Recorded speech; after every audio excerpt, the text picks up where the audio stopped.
Namaste. Namaste, everybody. And dear viewers, a warm welcome to each and every one of you.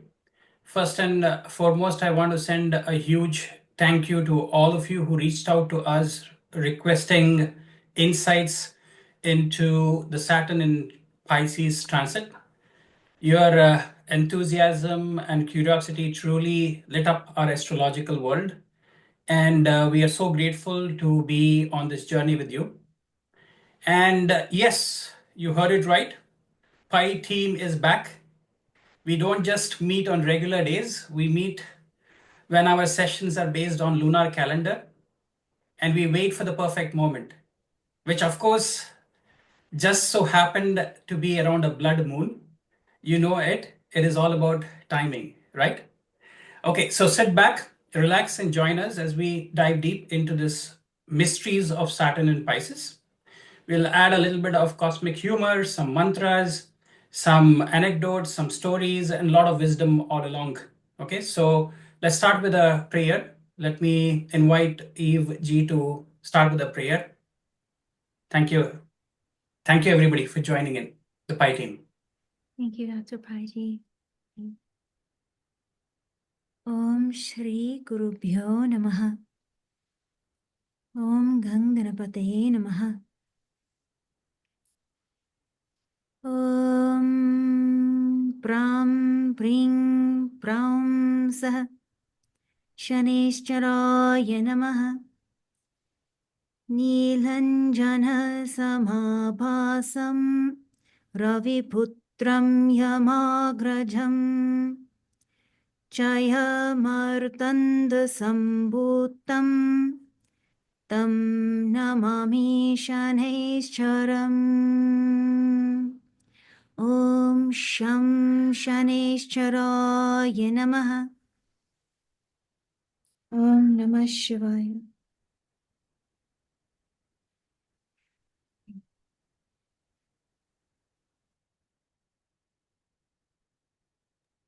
So, Aditya, I think you can start with the presentation.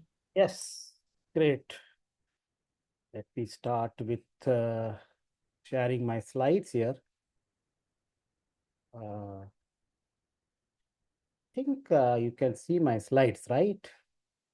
Okay. Planetary transits from Pi team. Yes.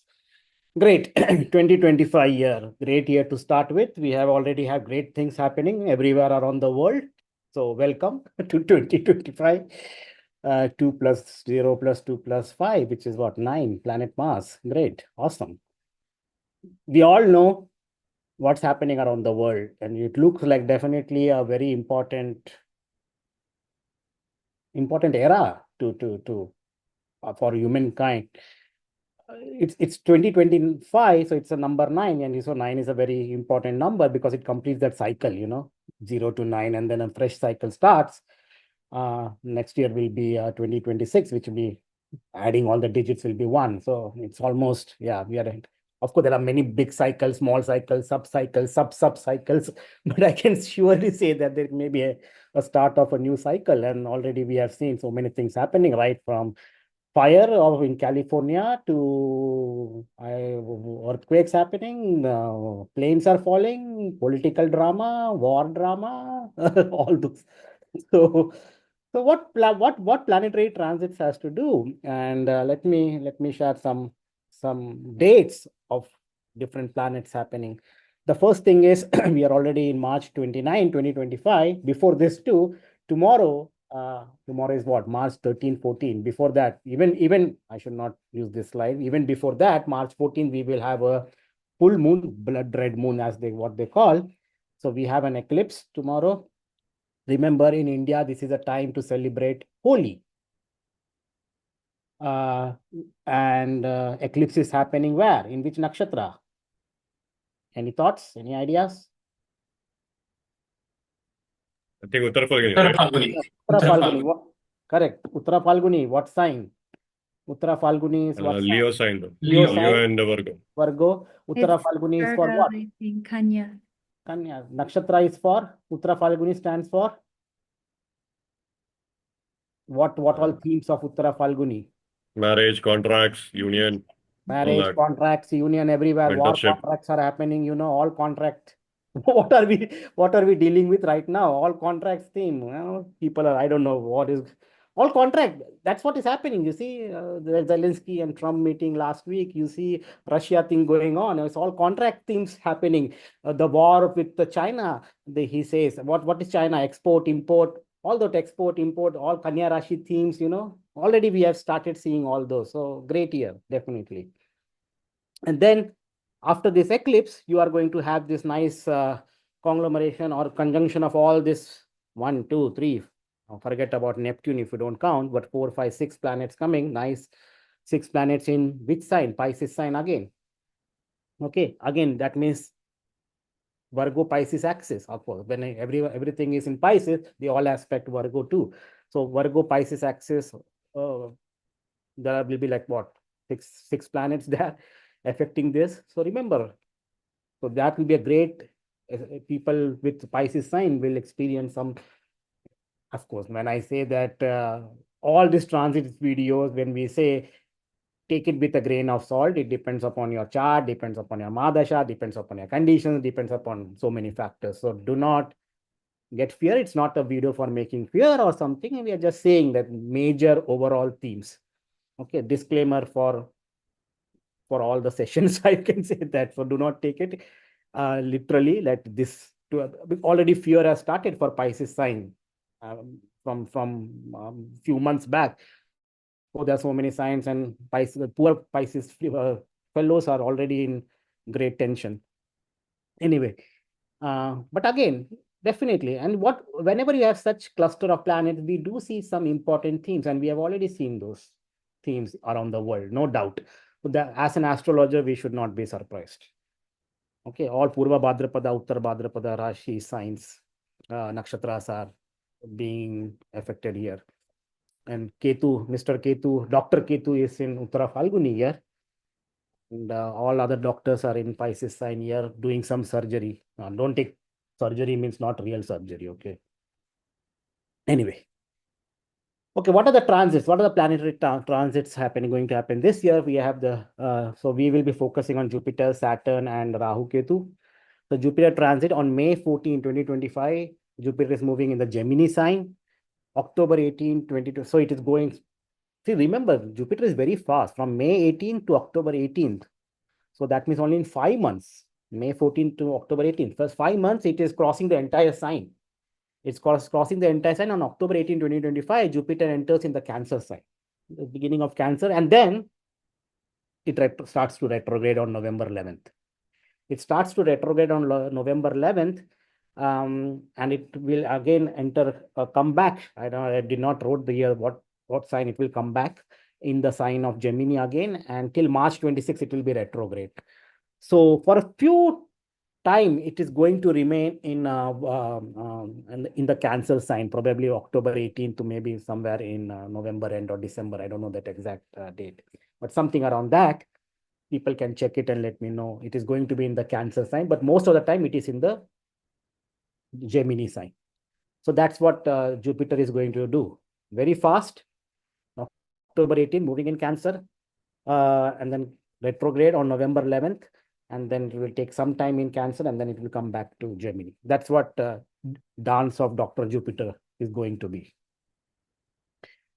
Our great friend, Dr. Rao and Ketu, they are on May 18th, 2025, they are changing the sign into the Aquarius and the Leo. Rahu will be in Aquarius, Ketu will move into the Leo sign. Okay. So remember, May 14th, Jupiter in Gemini, May 18th, Rahu Ketu. So you can see that a lot of planetary things around May, in the month of May. So be ready for May, after March, May, to have some discordance. Okay. Then comes our great Mr. friend, Mr.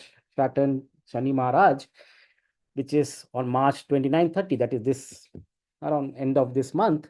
Saturn will enter in Pisces. Okay. So in short, I can say that around from March end to May, there are a lot of planetary transits happening, a lot of shift in the energies with this eclipse, with this cluster of planets and transit. So probably the situation looks like from now till May, around May month, you will have a lot of things, transformations and other things happening during this period. So enjoy your quarter term of 2025. So next 2 months from now. So these are the particular transit dates for each planet. And I think Saturn will remain in Pisces for throughout that. Of course, it will become retrograde and all, but probably. So that's what it looks like. I don't know whether Saturn will come back to Aquarius or not, but once it is entering in Pisces, it will stay in, at least for this year. So that's it. We will come back again talking about each sign and all later, but these are the dates. Look for March 20 and 30, Saturn in Pisces, May 14th, Jupiter in Gemini, May 18th, Rahu Ketu in Aquarius Leo sign.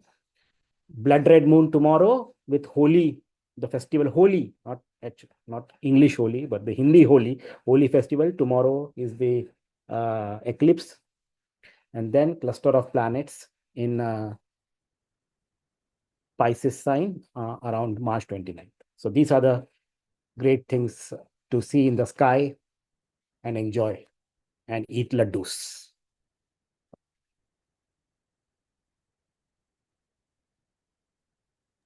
Yes, Eve ji, did you wanted to share something, add something to, in general, there is something that I wanted to also speak about, but after Eve ji, because whenever we talk about Saturn transit, I have watched a lot of these Saturn transit videos, and I don't think it is as simple as people make it to be. Transits, I would give you a sense of transits, and probably Eve ji will also speak a lot about the nakshatra side of things.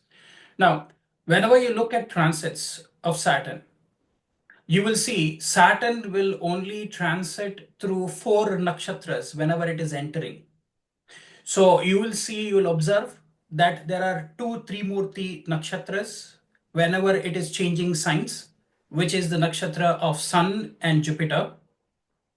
So you will always see the Sun's nakshatras are in between a fire sign and an earth sign. And then you will see another Trimurti nakshatra from an air sign, which is Jupiter, air sign, to a water sign. Then you will see another nakshatra which joins is a Dvipada nakshatra, which is Mars's nakshatras, which will be between always an earth sign and air sign, right? So the transitions are always going to happen with Sun's nakshatras, Jupiter's nakshatras, Mars nakshatras. These are called as Tripada and Dvipada. And then you'll always see the Gandanta nakshatras is Ketu. Always it enters into a Rashi with a Ketu. So you can always think in a way that Sun rules the east direction, Jupiter rules the north direction, Mars rules the south direction, and I leave Ketu to you. What do you think, which direction the Ketu rules? Because it's a headless planet. So always whenever Saturn is transiting, it will be transiting through, whenever it enters into a Rashi, it will be entering into these 4 nakshatras, nakshatras and the Rashis associated with it, right? The other important point I want to make, which I'm sure many people don't pay attention to this, is on the day when any transition is happening, which means you are looking at Sankranti. For example, Sun is moving from one Rashi to another is called as Sankramana. People call it Sankranti as well. See, Sankranti, Antya means it is ending. Sankramana means entering. So there is a very slight difference between these two Sanskrit words. Anti means you are ending a Rashi and you are just entering. Sankramana also means you are entering. So both are the same meaning, but with a subtle difference, right? So whenever you see that, you would obviously observe where the moon is and what nakshatra it is in. So all large and big transits, you will have to observe the moon and wherever the moon was on the day when it is just entering. And I believe this time it will be in the 4th pada of Uttara Bhadrapada, when Saturn is just entering at 0 degrees on the 29th of March. So that would be the point through which you will receive a lot of inputs. Just like many astrologers will cast a chart to see your, Nakshatra Pravesh, Titi Pravesh, similarly your Dasha Pravesh. Similarly, whenever a planet is transiting into a different sign, you'll have to look at the Pravesh chart, which means that is the moon. So moon is the carrier of all these energies, regardless of wherever your natal moon is. The day when any of these planets are transiting, the moon's point will be important because that is the energy that it will start giving towards that. So similarly, wherever the moon was, whenever sun is moving into a different Rashi, that also will decide how that month is going to be. Similarly, that moon of Uttara Bhadrapada, fourth pada, remember that fourth pada Uttara Bhadrapada will be a debilitated sign in the Navamsha. Okay. So anyway, I welcome Eve ji to enlighten us with your thoughts on the transits on Shani.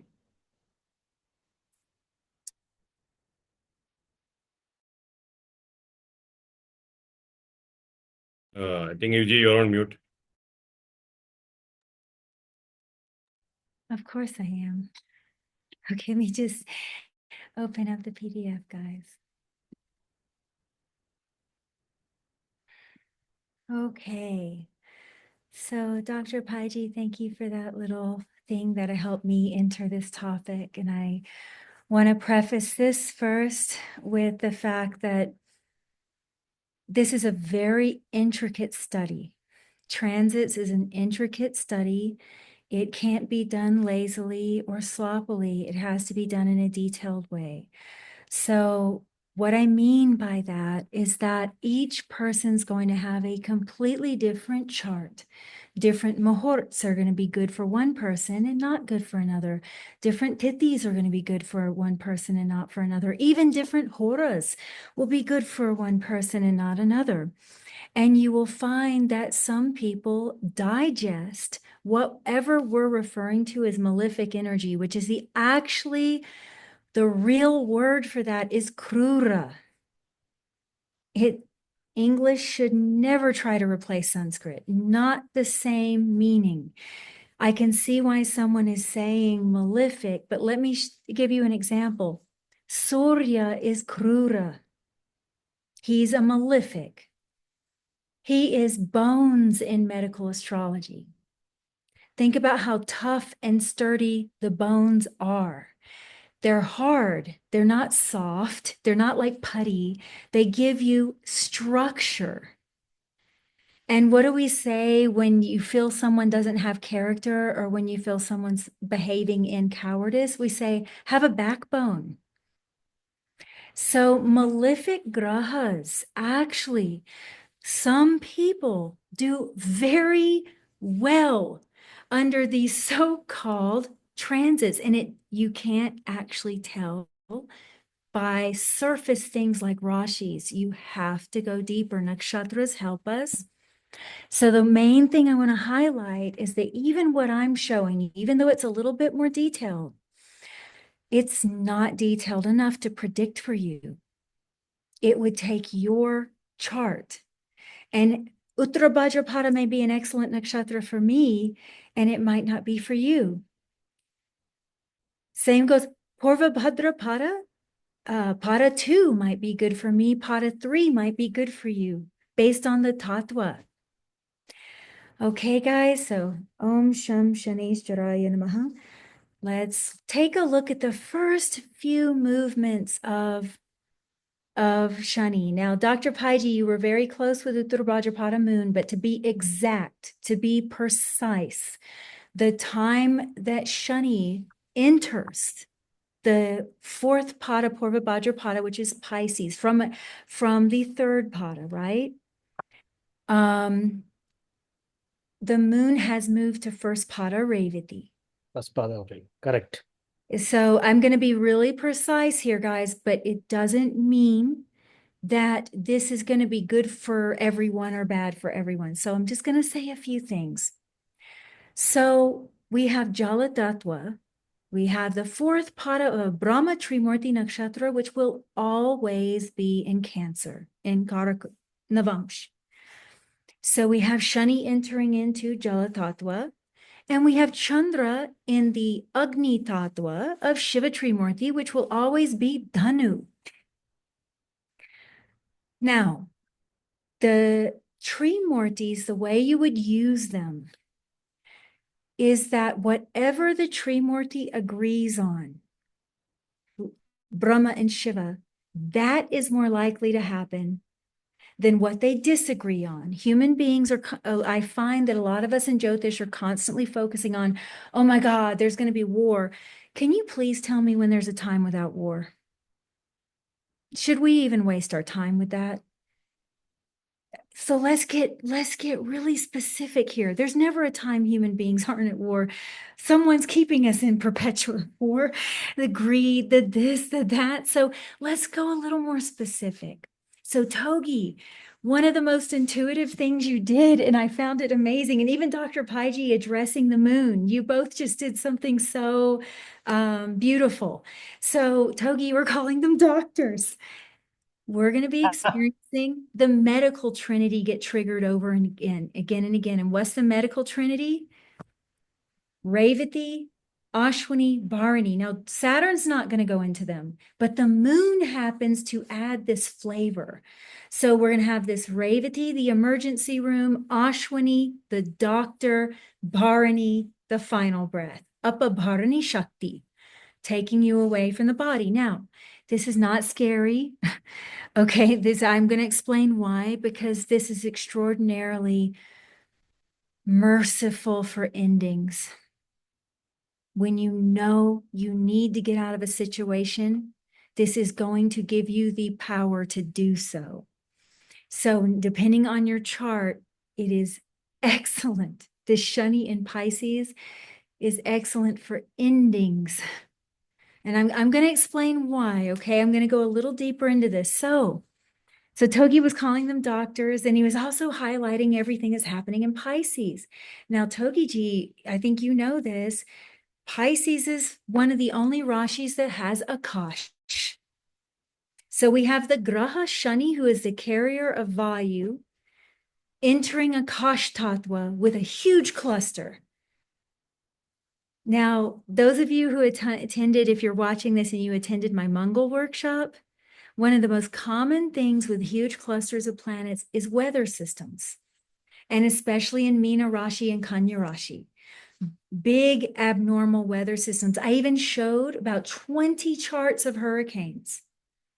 And the most common thing they had was huge clusters in one place and one of the Rajas planets. Everyone thinks Venus and Mercury are so kind. They're Rajaguna. Rajaguna is not kind. It's very disturbed. It's agitated. So a lot of huge world events happen when Venus or Mercury enter a cluster.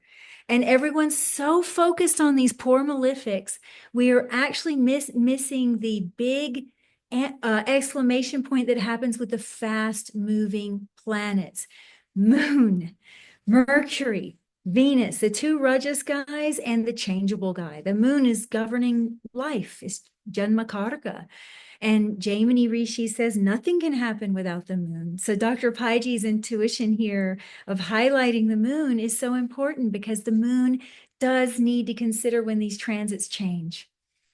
So we have an interesting little pattern here, guys.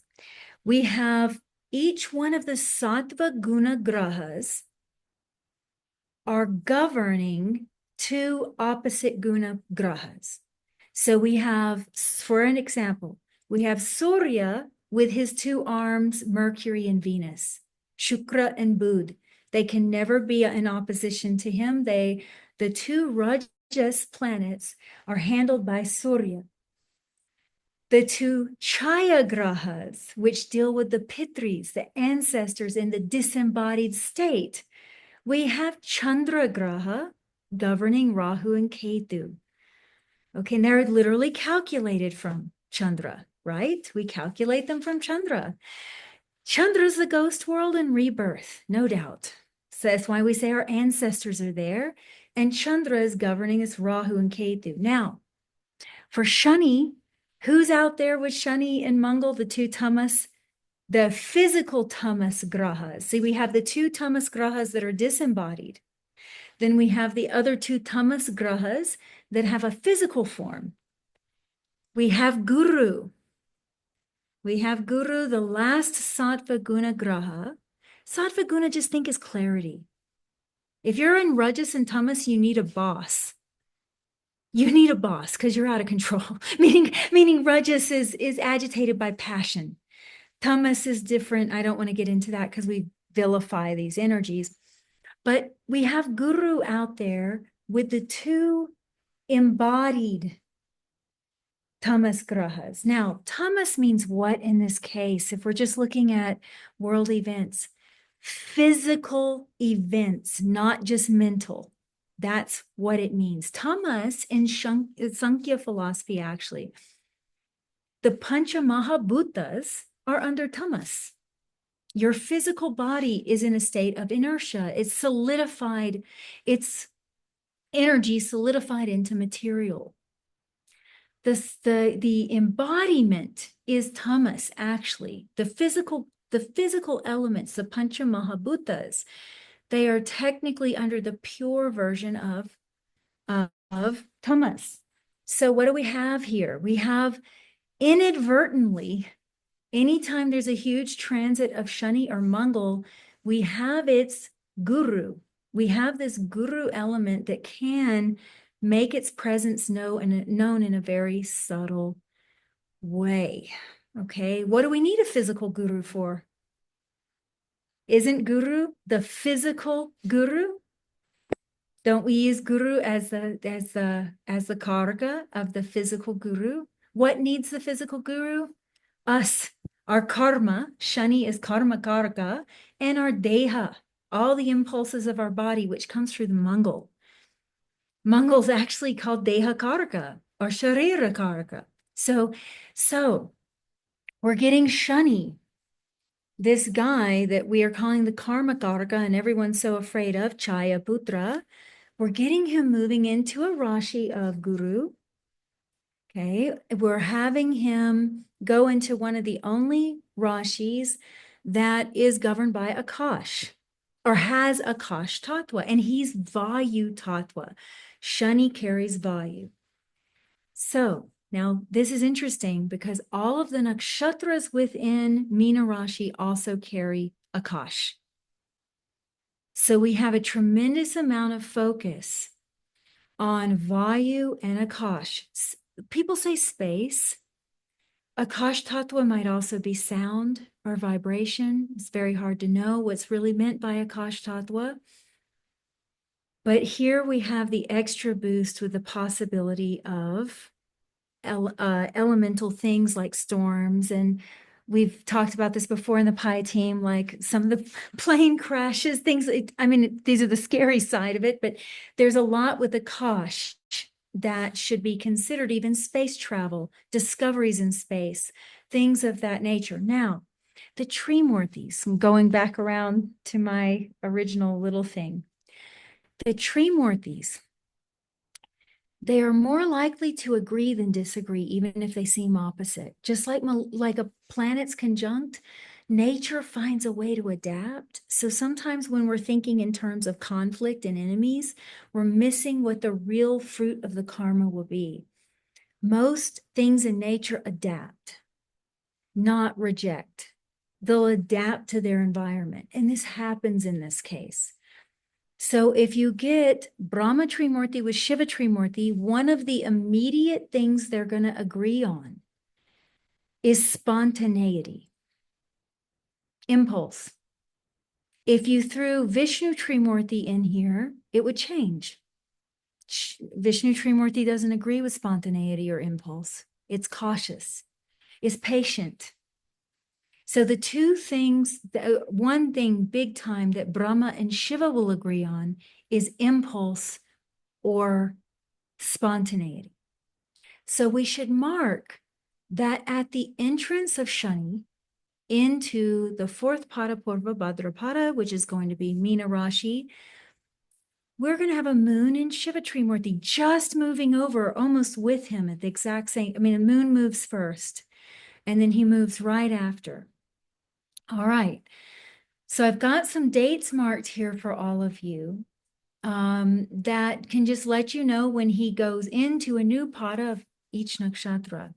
And what I would encourage all of you to do is to actually take note and watch your own chart. Don't let any astrologer tell you it's going to be good or bad based on Saturn entering Pisces. Okay? It's too generic. Millions of people have Meena Rashi. Okay? People panicking over having this cluster in Meena. Please understand that in divisional charts, this cluster breaks up. Okay, so even if the cluster is there, it's going to start breaking up in divisional charts. It's not what it appears to be, is what I'm trying to say. There's more depth. Okay, so no one should be telling you factually that Meena Rashi is just bad. Like, oh my God, you got this and you've got this planet in Pisces, oh, it's just bad. Oh my God, this is not human life is too diverse. There's so many gunas, qualities defining everything. There's so many opposites.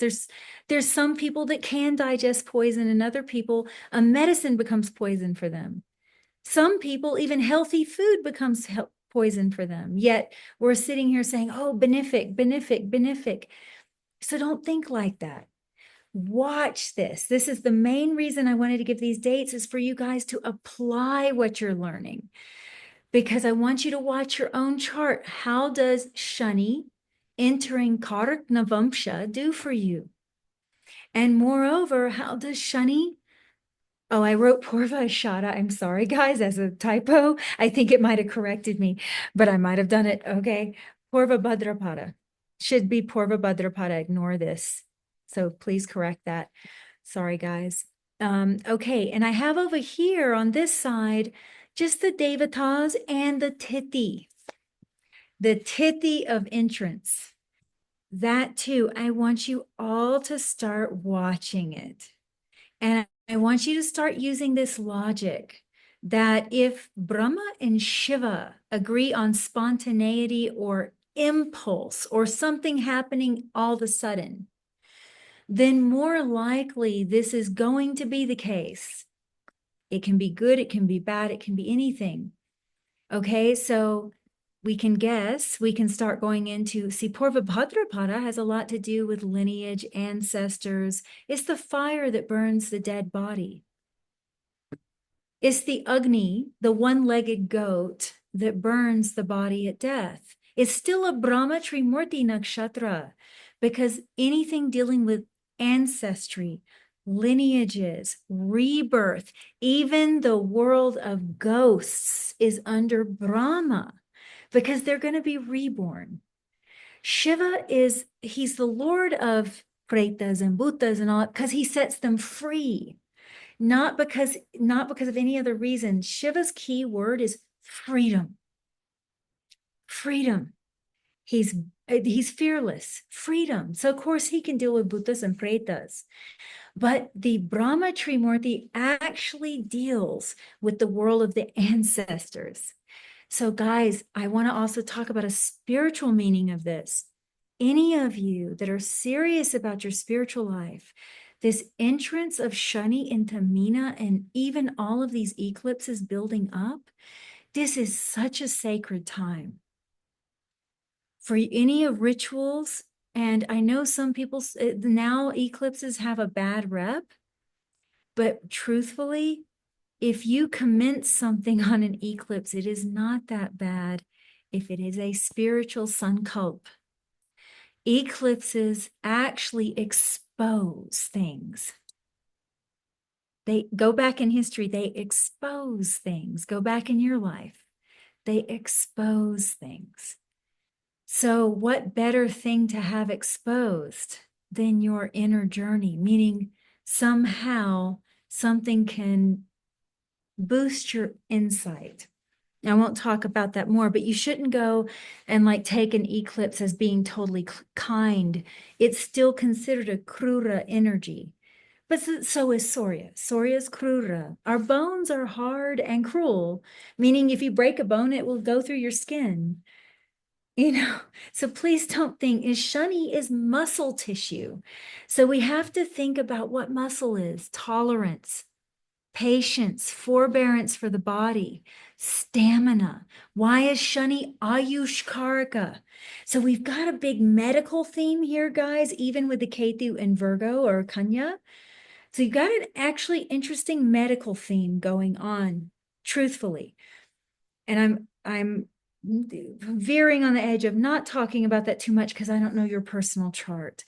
But what I would say is that you have to think of this as a time where both physical events are going to be happening and usually in line with the Trimurti, and some also it's very a period of release. There's something happening with release. I mean, Meena Rashi is the final Rashi. It's the final Rashi, finished. Why do you think Shukra, the Karaka of transport, is Ucha there? Your feet, final leg of the journey. And Shani is Ayush Karaka, the long life indicator. I would even translate this too as interpreting your lifespan from Shani. It doesn't mean that Shani will always guarantee a long life, but Shani, as opposed to Mangal, who is a Kala Mrityu Nakshatra, a Kala Mrityu character, early death, Shani extends the pran. He measures the release of Vayu and pran. That's why he's the holder of Vayu. So he measures it and tries to slow down the release of prana, and that preserves your life.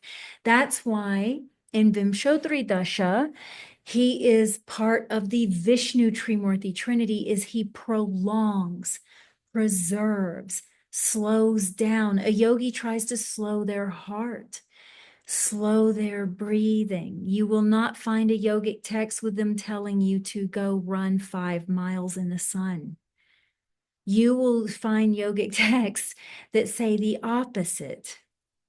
Okay, so Shani is very yogic, even his Ucha point. Swati, Vayu, because Shani, and it's in the Muladhara chakra, he's controlling the release of Rahu, who rules in Vimshotri Dasha, Swati. Spontaneity, like this urge to just release. And what does Kundalini do, or Mukhya Prana? What does it do? It just releases. It can drive a person crazy, right? Rahu, he's right in that Muladhara chakra. You have Shani Ucha here because he measures the release of that electrical current, and he measures the release of the breath. So what does he do in Meena? Well, you have to think, you starting with Brahma Trimurti Nakshatra, you have the Vishnu Trimurti in the middle, and you have the Shiva Trimurti at the end, and it ends Pisces. Pushan takes you across the shore of life and death. He also guides you in the right direction in this life. Okay, and Shani himself is said to be born in Revati Nakshatra on a waning moon. So let's look at this. So we have the spontaneity of the entrance. Okay. And not only that, right after that, not too long, we have Shani enter first Pada Uttara Bhadrapada. And again, we're getting a highlighted Agni Tattva, this time from Shani himself, but it will be Simha Navamsh. It will be in Vishnu Trimurti. Okay, and interestingly, the moon will be Bharani, so it will be a double Vishnu Trimurti. Prolong, protect, preserve. Even if a situation's not good, this tends to prolong it. A lot of the travel during the pandemic got stopped as soon as Bharani got involved. So star of restraint, and it's Vishnu Trimurti. So just watch this, guys. I want you to watch it in your life. See whether this helps you in the positive side of Vishnu Trimurti, okay, or whether it agitates your life. It's going to be based on your individual chart. You cannot say in humanity it's going to have one effect. That can, transportation and all that. So I think it's humorous because it's already Shani. It's already Bharani. So we've got two slow moving or restrained things here. Okay. So it's interesting. Okay. Then we move on. We have Shani go into second pada. So watch these dates because you're going to figure out maybe Uttara Bhadrapada is good for you in first pada. But maybe it changes as soon as Shani goes into second pada with Prithvi Tattva, because maybe you have a Prithvi dosh in your chart that you're not aware of. And this is interesting. It starts becoming very interesting. So maybe the first pada of Uttara Bhadrapada doesn't end up good for you. Okay, but maybe the second one does. Maybe the Prithvi Tattva does very good for you, and it's going to be Kanya Rashi, right? And we have Chitra Nakshatra. So again, we're having a double Vishnu Trimurti energy. So you're going to find out how compatible you are as far as Shani's movement with the Vishnu Trimurti theme. Now, I've written down again, take note of the Tithi because that can also affect you. So you have to get very detailed here. You can't be scared of detail. Tithi can also be unfavorable. So you want to give it a few days and let the Tithi change and see. So don't just decide on the day of, because it might be the moon that's inauspicious for you or the Tithi. So if it gets better after the first day of entry, then it's not Shani, because Shani moves. I hear people do this all the time, like with the outer planets, as if they create accidents. They move so slow. How in the world would they create accidents? And they use some logic. Okay, so they're not going to. They might have an effect, but would they be causing accidents? That's weird because that's just one event, and it needs to be a fast-moving planet involved. It needs to be something fast involved. The accident happens for a second, so. We're looking more at Panchangam, Muhurta, transits of fast moving planets for that kind of thing. All right, now we have the Vakri, we have the retrograde Shani. And this is going to actually start in the second pada of Uttara Bhadrapada, Prithvi Tattva. And that means it's going to start in the Kanya Navamsh. And I've got the date here according to MST because that's the location I'm in. And then the moon will be Dhanishta that day. So to be another double Vishnu Trimurti, okay, the moon will be Dhanishta that day. So start taking note. All right. And then we have Shani go all the way back into first pada around August 18th. So, sorry, fourth pada, that should be, it's there. Fourth pada, Purva Bhadrapada. So to go back into the place of its entry around August 18th. And then we have it ending around November 17th. I hope I'm reading that off right, guys. So please forgive me. I've been working all day, so please forgive me. So, okay. It ends on November 17th. Fourth pada, Purva Bhadrapada. So Togi, that was, it doesn't go back into Aquarius, at least at this point. All right. So then Chandra on that day will be you. Yeah, I saw that it is going like 0 degrees something. It's not entering. It doesn't enter because that fourth pada is on the edge of the Jupiter nakshatra as it goes to the 0 degrees of the water signs. Yeah. So basically you have it ending right at the tip and then it goes right back. Okay. And you're going to, on that day that it stops Vakri, you're going to have Chandra Yuti Rahu, conjunct Rahu in a Shiva Trimurti nakshatra, Sharabhashaka. So here again, we have the spontaneity or the ability for intense release of energy or sudden events to happen, because those two Trimurtis will agree on that. Okay. So then it finally goes back into first pada, Uttara Bhadrapada. It will be Simha Rashi again. And this time it happens under a Shravana moon. So it'll go into a Vishnu Trimurti Nakshatra with a Brahma Trimurti moon. Now, what might those agree on? What might Vishnu and Brahma agree on? In activity. Well, they agree on life. They agree on life. You get Purva Falguni, which produces children, and you get Brahma Trimurti, which is the ancestors.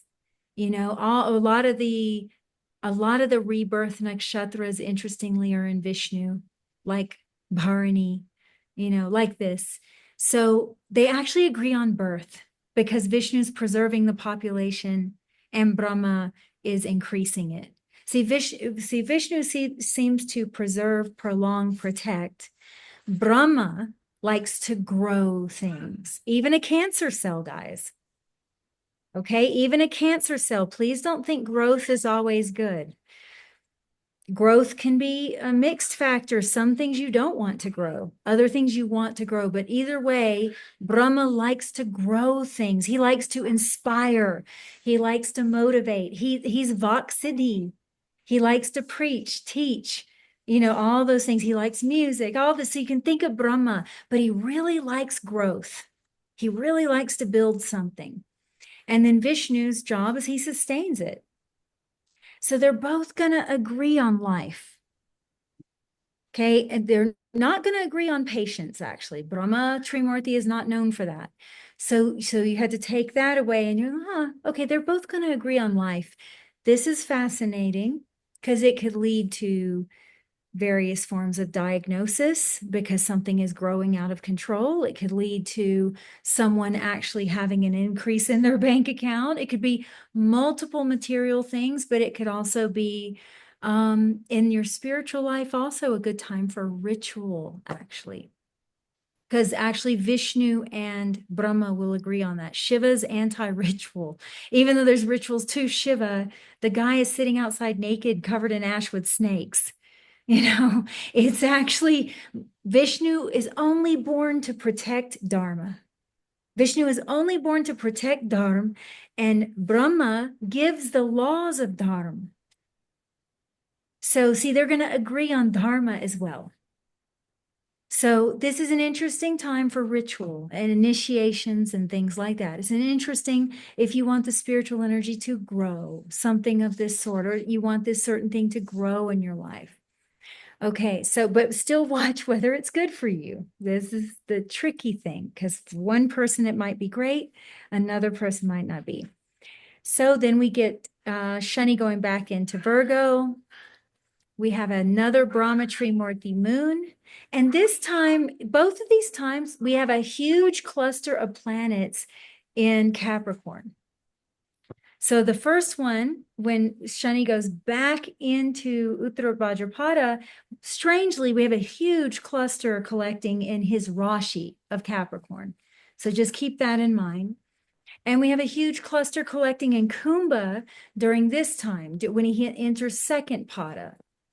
And that's going to be their Prithvi Tattva again, earth element, and moon is going to be in Ashwini. So we have a double Vishnu and Brahma, two in a row with the entrance. Now we get third pada, Tula Rashi, Tula Navamsh. Big thing with Tula is justice. Okay, big theme with Tula is justice. I know everyone says art, music, this and that, but oh my God, I don't know if there's any Rashi as intense with as Tula Rashi with justice and fairness. I actually don't know. You get your big time social, what do you call them, like rebels and social defenders and things like that under Tula Rashi. Nothing is mild about any nakshatra in Tula. Maybe Chitra a little is considered soft, but Swati is not mild and Vishaka is definitely not mild. So I would just say, think about Tula Rashi is an interesting because it's Vayu and Shani's a carrier of Vayu. Now in Shiva Swarodaya, Vayu is a cruel tattva and specifically for health. It's because if you release all your Vayu, you're dead. What leaves the body at death? Vayu. Vayu and Agni, the two light elements. Dead body becomes very heavy because Agni and Vayu has left. Okay, so Vayu, if we spend it too much, it's malefic, it's krura. So I think this might be, and think about wind. It just has any direction, it blows things over. Anyway, this is a pretty powerful congruence of energy here because of the already the Akash Tattva of Uttara Bhadrapada. Then we've got the Tula Navamsh, Vayu Tattva. Shani is Vayu Tattva. And we have another Ashwini moon, interestingly. Another Ashwini moon. So we have this Vishnu, Brahma, Vishnu, Brahma, Vishnu, Brahma. Okay, now fourth pada, Uttara Bhadrapada, Jala Tattva is going to be Vrishchika Rashi in the Navamsh. And we're going to have the moon in Ashwini again. I'm not kidding. It's like 3 in a row that the moon is in Ashwini when Shani enters a new pada. So this is going to be an interesting experiment for all of you guys, looking at your own charts. Okay. All right. Now we finally get Revati, which is Shani's actual birth star. This is his Janma Nakshatra. And Revati is a Shiva Trimurti Nakshatra.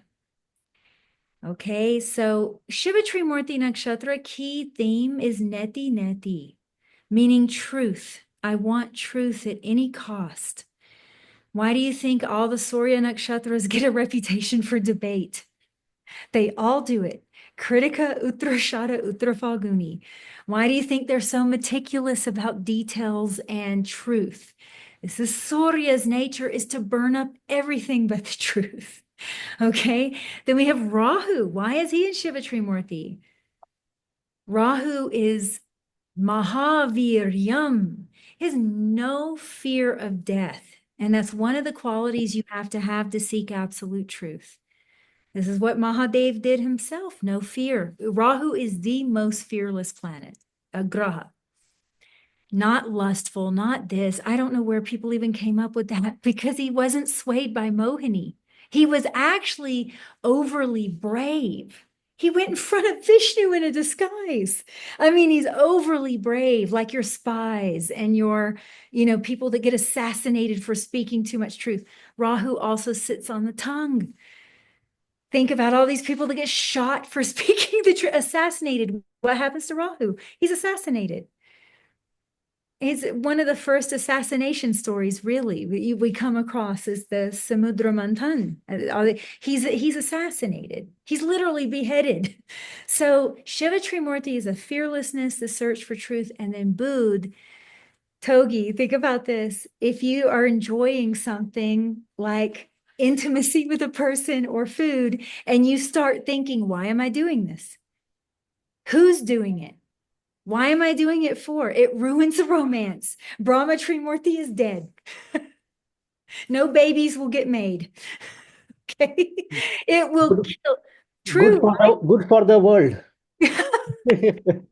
So, but people don't understand why Mercury nakshatras are often Shiva Trimurti. And I keep telling them, it's like, there's no one to spoil the romantic mood like Mercury. So Mercury ends up in Neti Neti. I am not this. I am not that. What am I? He's the original question. So when all these Vedantins, he's one of the original grahas that they say, Satya Vachase, Satya Bandhave. Who are your real relatives, not just your family? Who are speaking the truth? True bonds, true speech. So Mercury actually was even going to curse his own mother for not speaking the truth. So the Mercury nakshatras, let me tell you, they have a punch. Please don't think Revati is gentle. It actually, in South India and in some even of the common texts that we all know, they say Revati is extraordinarily temperamental. They don't make it, or at least debate oriented and all of that. And so when all of the Mercury nakshatras, we know about Jeshta. I think that one gets a reputation for itself. We know about Ashlesha because everyone's horrified of Nagas for whatever reason. So then they vilify that. But Revati often, oh, it's so soft. Oh, and I meet these Revati people, they are going at truth like anything. I've seen it so many times. So Mercury has something where he might not do it rudely. He might do it very eloquently, but he's going to dissect it. And that's not friendly to Brahma Trimurti at all. And it's not friendly to Vishnu Trimurti at all either, because it doesn't preserve things. It changes things. When you ask questions, it's inconvenient, you know? So Revati brings in that energy, and it's Shani's birth star. Okay. And this is where we first start getting the taste of the Shiva Trimurti coming in, and the medical trinity really getting highlight. We already had the Ashwini moons, which is going to highlight the medical trinity. But when he enters Revati, something very interesting happens. The moon is in Kritika. Another Shiva Trimurti. This is double Shiva Trimurti. Endings, closing, finished, demolition. Reform is possible too. Reform is the positive side of that transformation. So we literally have a cluster of planets in Vrishab, and I think they're mostly in Kritika, all Shiva Trimurti. Then we have Mangal, the Akala Mrityu Graha, the early death Graha, in an Akala Mrityu Nakshatra, hemming Bharani Nakshatra with the moon. So we have the full medical trinity engaged with the entrance of Shani into Revati, because we'll have Revati, Mangal, and Ashwini, hemming Bharani Nakshatra, which isn't a Akala Mrityu Nakshatra, even though it's Vishnu Trimurti. And we have Kritika, which is the biggest Akala Mrityu Nakshatra besides Dhanishta. Kritika is the biggest one, the biggest early death nakshatra. Please guys, don't be scared. I'm just speaking medically, okay? So there's a medical theme going on here, big time. All right. So please watch this period, everyone. See how friendly this is to you. You'll understand a lot about your relationship with Shiva Trimurti through this, because it's so amplified. Also, we've got the second pada of Revati, which is going to be a Makara Navamsh.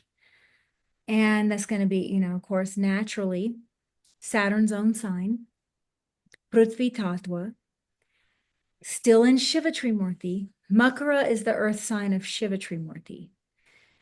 Kanya is the earth sign of Vishnu, and Taurus is the earth sign of Brahma. So we'll have that pronounced energy of Prithvi, and we will have Uttarashada Nakshatra also. So this is another Shiva Trimurti congruence. Uttarashada is also Shiva Trimurti. So see, once Shani enters Revati, the game changes. That something's happening with that, the game's changing. Okay, so there's like a pretty big congruence of energy right there. The tithis as well, like these is one of these is going to be on an Amavasya, so you should watch out for that. So Krishna, the second tithi of Krishna Paksh, will be this entrance into the second pada of Revati. And then we have another Vakri, we have another retrograde, starts in the earth pada again. It's going to start in the earth pada again, this time of Shiva Trimurti. The last one was Vishnu Trimurti, I think.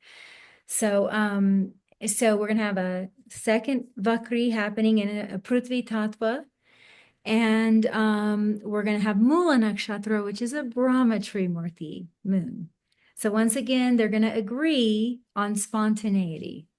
They don't agree on life. They don't agree on beginnings usually. What they are going to agree on is suddenness. Okay, so then we have the dates here. We have him finally stop his Vakri movement in the December 10th of 2026. And he's going to be in fourth pada Uttara Bhadra at that time. So he doesn't go back into Kumbha, at least these retrogrades, he doesn't go back. He's not going to go back into Kumbha. And that ends on that date. And this is all I've compiled, guys, because I think from here they can take it. Like now that they see what I'm doing, like guys, now that you see what I'm doing, you can do this yourself for your own chart, and you can do the entire transit. So you can watch the entrance of a graha into a pada and get a little bit more specific about it. Okay. When you were talking, I got some insights. I Please should share. maybe I'll just share my screen. Oh yeah, please. Oh, why I'm not able to share? Someone else is sharing. Okay. So when you were Sure. talking, it was very good that you point this out. You know, you said this about, I have no idea, I just learned from your slide. You said that on Chandra, you have Rahu Ketu on both sides. Sun had Venus, Mercury, the Rajas planets on both sides, and Guru handling the Tamas, Saturn and Mars on both sides.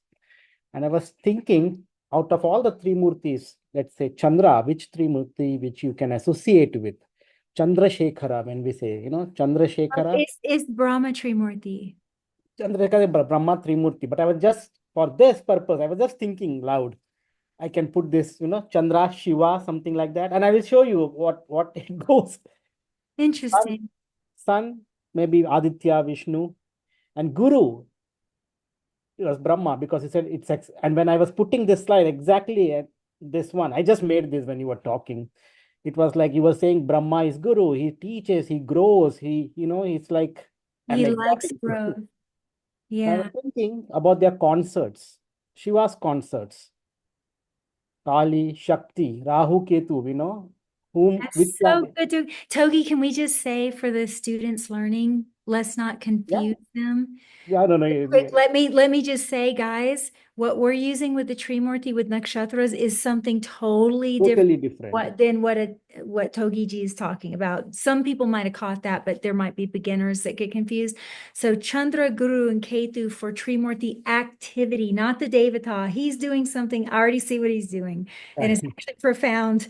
Okay, so it's actually really good, Togi. So we're looking at activity. He's Yes, yes, looking at the Devata. correct, So, okay. So, and then Vishnu for the nakshatras only, not for what Togi's doing. Venus, Shani, Mangal, protect, prolong, and preserve. Protect, prolong, and provide. Shukra provides, correct. right? And you've got Shiva for the activity only, Surya, Mercury, Rahu. Okay, so now let's separate that so they don't get confused. Now, Correct. Yeah, please go ahead. take over because this is really good. I already see where you're going. And then for Vishnu concert, Venus, we say Lakshmi ji always. And then Bhudevi is always Mercury, the earth element, Tulsi Devi, Bhudevi and all. We always associate Vishnu with on Sri Devi and Bhudevi. So Sri Devi, Sri, Lakshmi, and Bhudevi is maybe associated. I'm just playing with this. I was just thinking. Now comes to Brahma. I was thinking, what is Brahma? Brahma is, and I was like, Brahma has, I know only Saraswati. Then I just typed Brahma, how many wives? And then immediately the Google says Brahma has two wives. One is Saraswati, one is Gayatri. Yeah, So, there's also Savitri and Gayatri thing also, right? That's yes, also yes, there. Savitri. Three for Brahma, Three. Savitri, Gayatri, Saraswati. Yeah. So But maybe still, Gayatri is the one we know more. more, yeah. So it was like, just by listening, I was not knowing those. It was just by when I was slides, I was like, this fits so well, and it's like consorts and the planets and all. And for specifying Rahu Ketu, we associate with Shakti, Venus with Lakshmi. I'm not saying Saturn with Saraswati or something, but that was the only option left. I was like, okay, something is here. Actually, Saturn gets exalted in Swati, right? That's also Saraswati is kind of a Swati. big point, actually. Yeah. Yep. Well, what might be interesting is that Saraswati, you have to think, what do we call the Shishumna in Yoga Shastra? Does anyone here know? Saraswati. Oh, Actually called the Sushumna Nadi Saraswati in Yoga Shastra, but many times they're referring to the river. However, there are crossovers where they are actually referring to because when the yogi hits a spot, the nod rises up the channels. So Shani carrying Vayu is just interesting because Kundalini and Shakti, what is that Nad called? Brahmanad. Brahmanad. Brahman. Brahmanad, yeah. So we have some there, Togi, there's some, I'm just Something. saying maybe you're spotting, so you'd have to investigate this more and see how it works. But I kind of saw where you're going with But it. this one just came out with the talk. I was not even knowing. Just Yeah, Yeah, no, yeah. it's interesting, Aditya. I think this is how the actual navgras are positioned also, right? If I'm not mistaken, is that right? something like that. I was thinking about that too. Then I did not go. Yeah, yeah, something. Yeah, I I mean, but see, now, this could confuse people because Shani is said to be in the Shastra said to be Kali. yeah. And all Saraswati yogas are formed with Guru.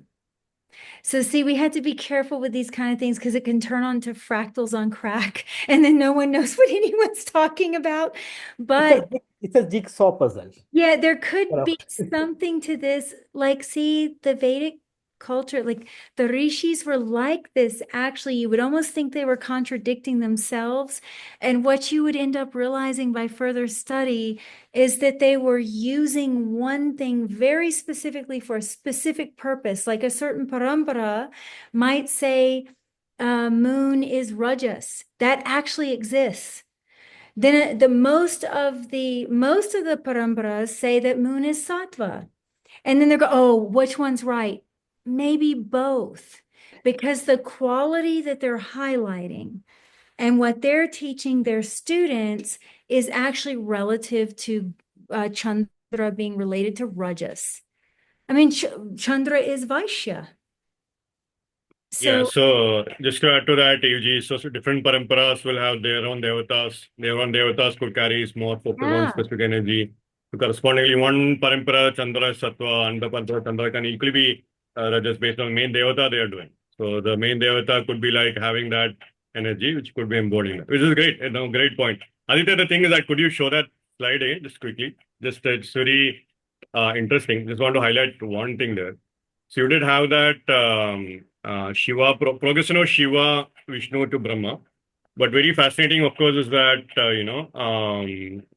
you could see, because now normally in different, depending upon the parampara, so you can see that Brahma is usually linked with the Sattva Guna in some paramparas. But still the Savitri, Gayatri thing happens and Saraswati will be the combined form Nadi, which is what Eve said.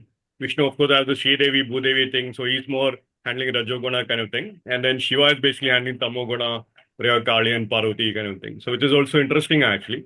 Of course, the other aspect which is very fascinating here is that, as you mentioned, if you see the four corners are having if you look at the planetary square grid of sorts, the four corners are basically occupied by the Tamoguna, and then you have the middle thing with the Rajaguna and the vertical middle thing occupied completely by the Sattva-guna, which is also very fascinating kind of a juxtaposition of sorts.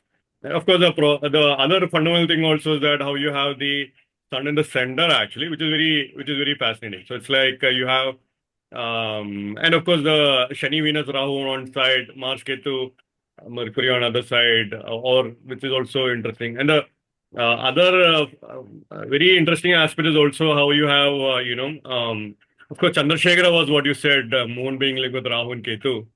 So that's a very fascinating idea. Now Well, actually, Sandeepji, what's yeah, interesting about him with Shiva and the moon? I mean, naturally, Shiva, like Yoga Shastra, is remedy of the mind. And then Rahu and Ketu naturally get treated. As a matter of fact, in a lot of the classical Shastra, Ketu is the friend of Rudra, and Rahu is the friend of Bhairav. So there's a deeper thing here. Actually, Gauri is Chandra. So that is Shiva Shakti is Chandra, and then those are the two disembodied Tamaguna. That's what makes it so interesting. The moon with its disembodied state, and then Guru with the embodied Tamaguna. There's something fascinating, which when Togi started doing this, I'm like, well, Brahma would be embodied, meaning in this way, like the creation of life, because even the ghost state, it gets reborn. So honestly, this might even be remedial. What Togi is pointing out might be more in a remedial direction. In an I don't know. I just made that's it. just strange. It's intuitive. It might have some little remedial touch to it because the remedy for moon is Shiva. And if the moon is okay, Rahu and Ketu will become okay. Yeah, of But course. Rahu and Ketu eclipse the moon, meaning the moon's, Right. yeah. So Also just the one thing, Rahu definition of Rahu is also the meeting point of Sun and Moon also, right? So that's also very interesting. And Ketu also, Sun and Moon are meeting together, so it is also interesting to see there actually. So yeah, and Surya, like your sense of center, like your locus of self, your healthy self-centeredness, so that you're not thrown off. Surya is never thrown off track. All the other grahas can go everywhere, but he's consistent. That's part of yourself that is like that, gets most thrown off by Rajas, the interesting. agitation of kama. Yeah. Of So course, here, please complete your thought, Eugene. no, that's it. I'm just saying that there's something to this. Yeah. And then Togi connecting the Devatas, I find it fascinating because There's also the you have the normal Agni Mandala, Surya Mandala, and Soma Mandala. So Agni Mandala famously is linked with the Guru. Here would be Guru Shani Mars, which is the Tamoguna. Surya Mandala will be the Rajasic Mandala, which is Venus, Sun, Mercury. Then you have Soma Mandala, which is Rahu, Ketu, and Moon, which makes more sense actually from that perspective. So the normal Trigona thing, but here the important point which you highlighted here is that you put Sattvic Grahas in between. So you put both the Jupiter, Sun, and Moon. Yeah, that was there in the middle actually, which is a very interesting. So that's there's a middle way to handle the gunas. That's the middle path actually. traditionally, as we know, Pratyadi Devata of sun is Rudra, is Shiva. Traditionally, as we know, Pratyadi Devata of Chandra is Gauri or Parvati. And we traditionally know that the Pratyadi Devata of Guru actually is odd, because some paramparas will say Brahman even. They'll actually even say this. Some will say Dakshinamurti. Some will say some other form of the guru himself. Like there's a bunch of different things. Even Indra is an Adi Devata for guru. It's interesting. So that Pratyadi Adi Devata thing is very important. I think when it comes to remedies, this is what I find interesting is you have to think of the sun. If Shiva is Surya out of the grahas, who's going to help the moon, Rahu and Ketu the most? There's something with what Togi's doing that's kind of strange because I've always said that Yoga Shastra helps the mind. Is the most psychological portion of any Vedic studies. It's just a different kind of, yeah. My energies are high, I guess, because of the eclipse. So I should calm down. Guys, I'm gonna have to mute Dr. Paiji. I'm gonna have to mute. I'm gonna keep myself on here and listen. Yes. Yeah, because sure. I'm traveling tomorrow, and so No, hopefully I can worries. chime in at the end. I have a big sadhana as well, so let's see. Thank you. Depends Thank on you. how long you guys go. Yeah. No. I'll be here. I think this is that's fine.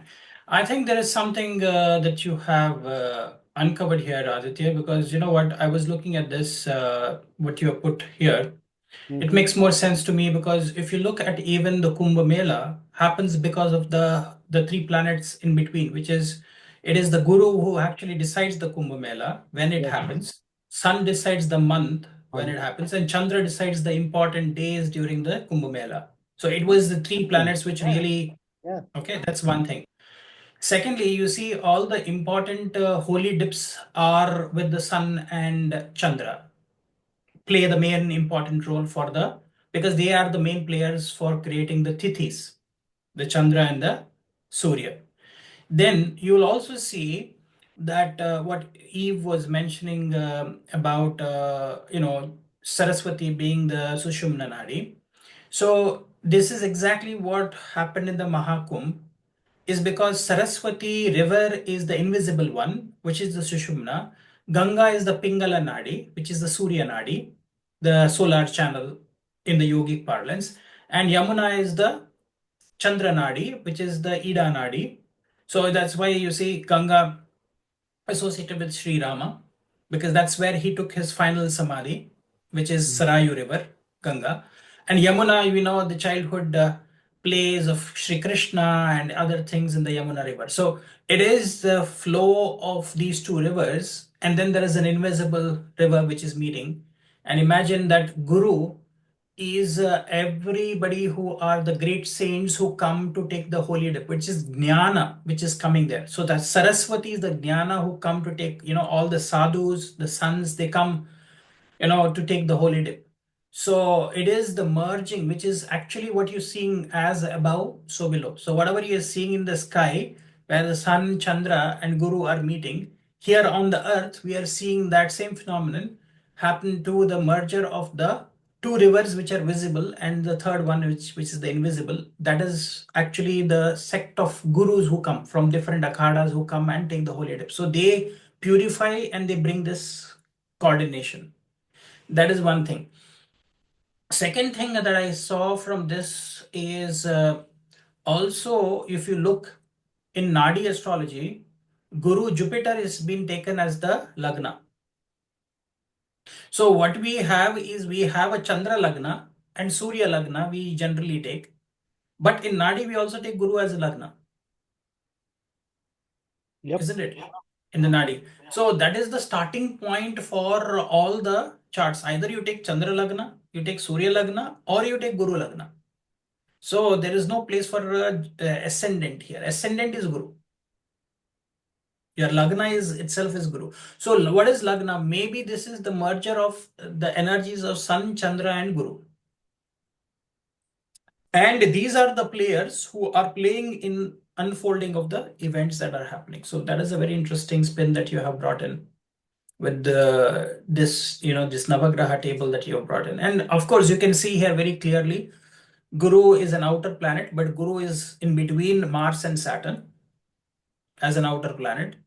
Yeah. And Sun, is also in between. If you think, Mercury and Venus are going around it. So it is at the center, and you can see, Mercury and Venus are going around it. And of course, Rahu and Ketu are mathematical points for Chandra. Yeah, interesting. I just made it. I don't know. Yeah. So it seems quite very, very interesting that you are putting this. Yeah. So It just maybe came what out. we are doing is we are actually doing veneration of the planets in a particular form, but we are actually going to places of worship without our knowledge. We are actually imbibing that code, and we are worshipping that code whenever we go, probably, and we are doing Vishnu or Venkateshwara Swami from Tirupati. That means we are actually worshipping Sun, Venus, and Mercury together. Yeah. Because he is the sun, then Bhudevi and Sri Devi. Makes sense. Makes sense. Okay. Yeah, I think in Tirupati that is already there, right? So the Sridevi Bhudevi concept is already there in Tirupati. So yeah, I think he also owes debt to Kubera also, which is Mercury. All that makes sense from that perspective. Yeah. Yes. Yes. Very interesting.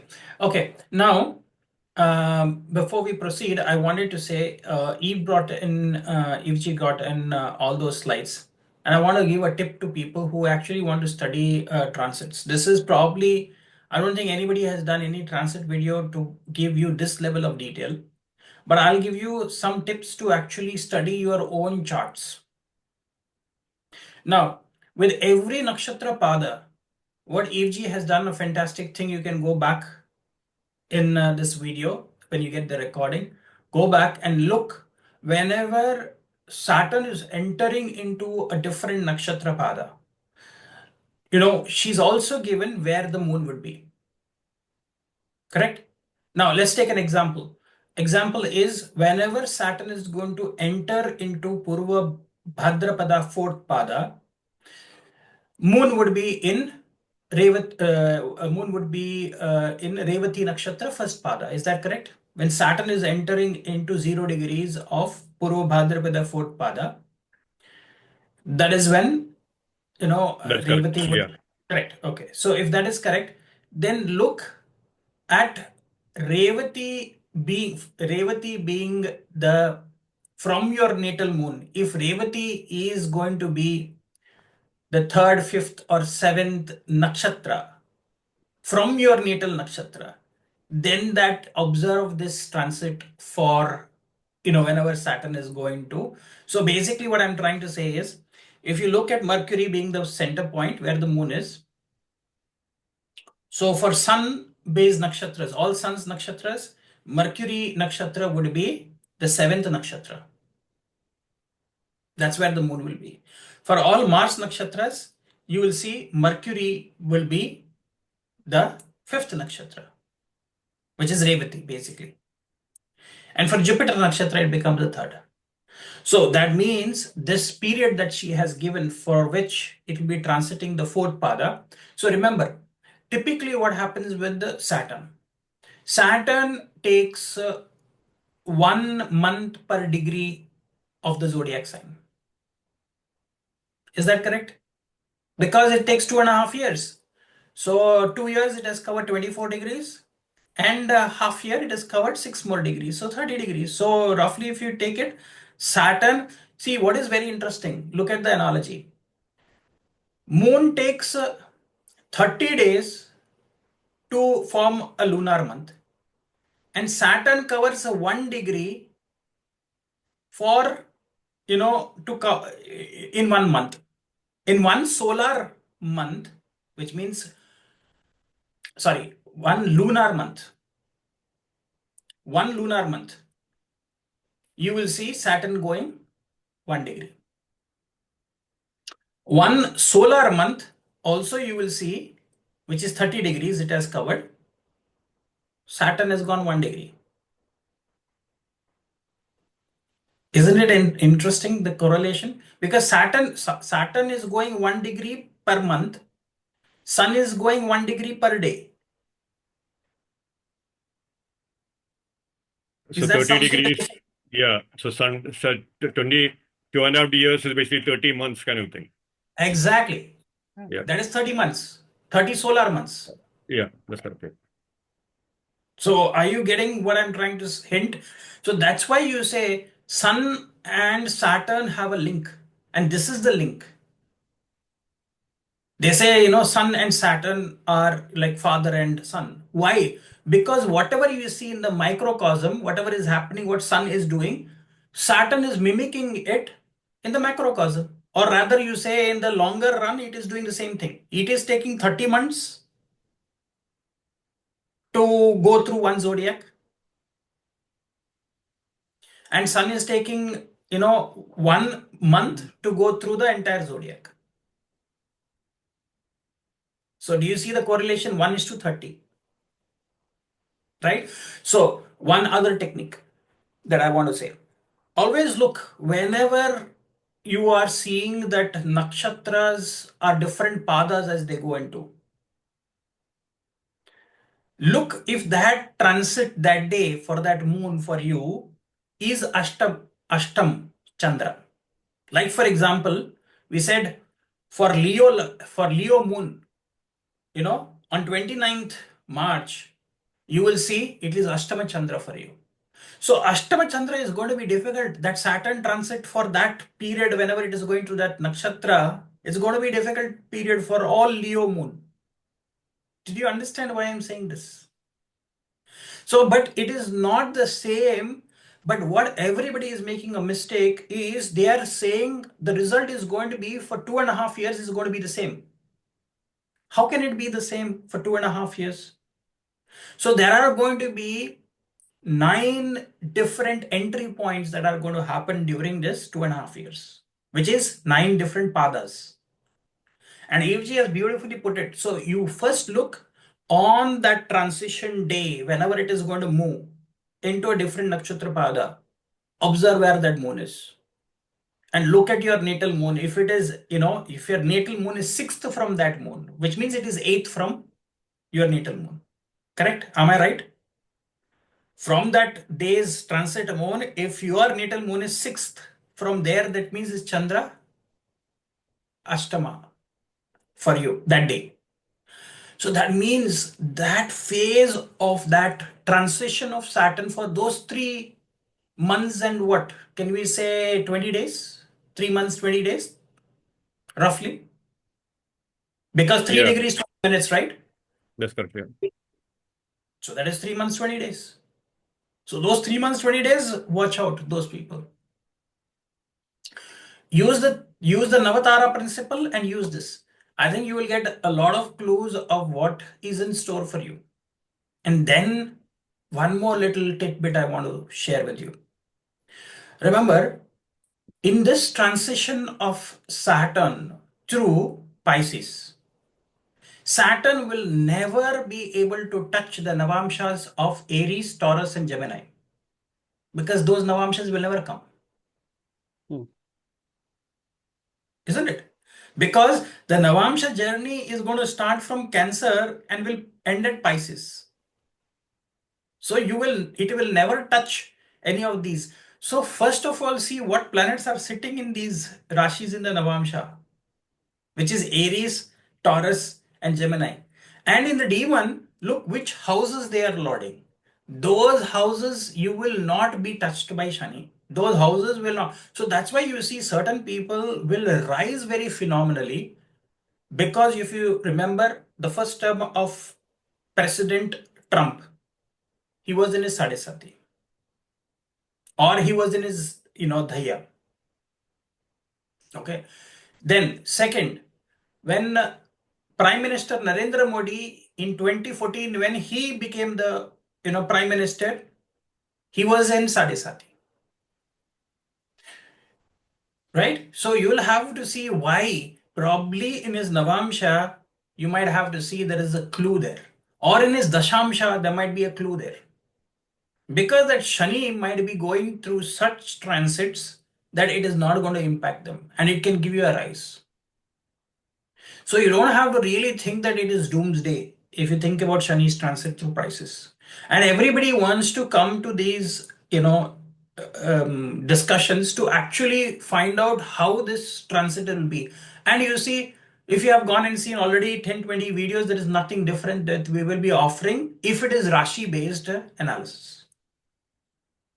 But we will not be able to do justice if we just take the nakshatra base. But I'm giving you some clues. And I'm sure that Aditya, Eve, or Santip would have more to add from the nakshatra perspective. Rashi, I think there are so many videos out there and you can go and see. It's not going to be hugely different. So, but did you get an idea of how you can see? Because I think Eve has really laid out the fundamentals of nakshatra based analysis. So there are 9 different gates which are going to open for Shani during its transit through Pisces. And these 9 gates are also linked with 9 moon nakshatras when the gate is opening for them. And with that respect, you start studying your Navatara. From your Navatara, was that moon very in a favorable transition? From your natal moon. Again, from your natal moon, was that moon in Ashtama Chandra? Then that transit through that gate, which means it is entering through 9 toll gates. And every toll gate, it has to give some toll fee. A fare has to be given. And who is going to pay the toll fare? All those people who are affected by that are the ones who are paying the toll fare for other people to have a free ride. Not everybody is going to face the same music, isn't it? This is one topic that I say it is so complicated and complex that it is not easy for you to really decipher. Today, I think we coming together, we have set the bar for people now to look at transits and from the dashas and also look at it. So that is what everybody says, but nobody has told you from a nakshatra perspective. Okay, Santip and Aditya, What is that you wanted to add, or how do you want to Yeah, proceed? Dr. Pai, so one question I had was that on the Navtara thing which you mentioned, should the person also looking at the Navtara from the Lagna or from the Dashan planet or something You like that? can, of course you can. Because you have to, as Parashar Rishi has very clearly mentioned in Bharat Parashara Aura Shastra. What is the starting point? Where does your journey start from? Do you see, even I would say, everybody, which is all as a thumb rule, everybody says it is the moon, and the nakshatra dashas, Udu dashas, Vimshatri dasha is a nakshatra based dasha, you start from the moon. But I have also, in my limited, sometimes I have seen better results coming from the starting the dasha from the Lagna nakshatra as a starting point. Right? So if you really want to see how your body is going to be affected by this, people who have concerns about your health, and Eve has also talked about medical astrology, but we cannot give really analytical ways of looking at it. But if you are having, then this transit can automatically give you a lot of clues. Now, in general, if I have to say, we'll know that we can give a very generic discussion about when it is moving through Pisces, what is going to happen. But that is going to be so generic that only a few people will say this event happened and it was very accurate, because that it cannot be accurate for 100% of the people. But the technique that EFG has brought in today, that I also mentioned, because that is how I look at transits. And this is how I've been following transits through the Nakshatra Padas. Unfortunately, people have not paid attention to this, because everything you remember, an unfoldment of the karmic results are going to happen because of the nakshatras. And for every transition that is happening, because whatever is, we are thinking about Sandhi means transition. Whenever you say transition, now there is a transition which happens every week also. What is the transition? When Saturday is going to turn into Sunday, because Sunday is the first day of the week, Saturday is the last day of the week. Okay, so that is also a transition, which means whenever you're moving from, so the Sunday morning sun is a transitionary sun. Similarly, the other junction point is Sankranti and Sangramana. That is also when you have to see where the moon was. And you can follow the same principles in giving you to see if that solar month is favorable for you or not. Third is we can do, which is what we all follow, new moon and full moon. Exactly the point when it is new moon and full moon, where is the Chandra? So Chandra will be connected with the same nakshatra, because full moon and new moon is connected to Chandra itself, isn't it? Amavasya. So that is why the entire month is named after the nakshatra in which the full moon or the new moon happens, which is called the Purnimanta or Amanta. So if you know that the moon becomes so prominent when we are declaring the entire month according to the nakshatra where the moon is becoming, full moon or new moon, why can't you say that every little transition, which means you are changing a dasha? So when the dasha is happening, don't you have to look at the dasha pravesh, and don't you have to look at where the Chandra was exactly when the dasha has changed? Of course, there can be a little bit of change here and there, because in different softwares, your dasha is going to be different. But what is for certain? Sun moving into a different Rashi, that is the same for everybody. Moon going into full moon or a different phase of the moon is the same for everybody in the world. And did you all know that no matter where you are in the world, you could have a different day, which means I'm saying for Santip, it is already a Thursday morning, but for us, it is still a Wednesday evening. So for him, he's already experiencing Jupiterian energy because it's a Thursday morning for him. We are still, till tomorrow sunrise, we are still experiencing Mercury's energy, correct? But one thing which is not going to change across the world is Tithi. Any given moment, the Tithi is the same no matter which point you are sitting in the world. Vara might change, your Hora might change, your Kala might change, whatever Kal you are going through, everything might change. Tithi is not going to change. If you are seeing the tithi and the degree of tithi at your location, Sandeep, right now, and what we are looking, the tithi degree and the percentage will be the same. So Vara can be different. Nakshatra can be different because Nakshatra padas might be different for you and different for us. Isn't it, Aditya? Am I correct? What do you mean by nakshatra padas? I know the varas may be different, the hora may be different, Different. but But nakshatra tithi is the pada, same. tithi will be the Because, same. yes. What about nakshatra? You said Nakshatras, nakshatra. yeah, nakshatras will be same. I think Same. nakshatras will be same. Nakshatras will be the Yeah. same. Yeah. How much it is transited from wherever you're seeing, it will be the same. So Nakshatra Yeah. and the tithi will be the same. Correct. So that means you have to focus more on the Nakshatra and the tithi. Oh yeah. Oh yeah. That's why all festivals are based on tithis. Based on tithis. So I'm telling you the day when on 29th, see, interesting thing I'm telling Yeah, you. and on Kerala, it's based on nakshatras also, the festivals. Yeah, just to add to that. Correct. Correct. Do you understand? So we can celebrate our birthdays on tithi, also on nakshatra. So nakshatra pravesh is more popular for us in South India for our birthday celebration. And tithi pravesh is more in the north. Death is definitely not connected to your nakshatra. Death is always connected to tithi. Why? Because nakshatra is Vayu Tattva in Panchanga. So it is the life giver. You cannot say death is connected to nakshatra. Death is always connected to tithi. Nakshatra is always connected to life. So this is another thing I want to say. The day when on 29th of March, whenever this Saturn is going to transit into Purva Bhadrapada, fourth pada, 0 degrees of Pisces, it is going to be a Saturday. Okay, and it is going to be Shukla Pratipada. So Shukla Pratipada is connected to Sun. Saturday is connected to Shani. So, and it is Revati Nakshatra, which is Mercury. Look, all these 3 planets are sitting in the same Rashi that day.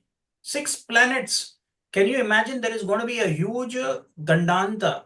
And lastly, I will give you one more tip. The day when the sun, the moon, you are going to look at the transit, any transits you're looking, the moon looked at the Dagda Rashis. Those signs will not operate for you for those 3 months and 20 days. Those Rashis will suffer for you. Those Rashis are burnt because that day is connected to some Dagda, which means Dagda means burning, combustion. So the moon will be creating 2 Dagda Rashis. So for Shukla Pratipada Tithi, if I'm right, it is Libra and Capricorn will be Dagda. So for that 3 months, 20 days, wherever your Rashi in your natal chart will be corresponding with the Libra and Capricorn will suffer. Only for those 3 months, 20 days. It is not for the entire 2 years, 2.5 years. So that's why I'm saying there are 9 points that you'll need to observe. If you want to really give you a very accurate reading, I can tell you that you can do that with your natal chart. Look at these 9 toll gates and look at all of these what I've mentioned here. Aditya, Sandeep, I know Eve is doing her prayers or whatever.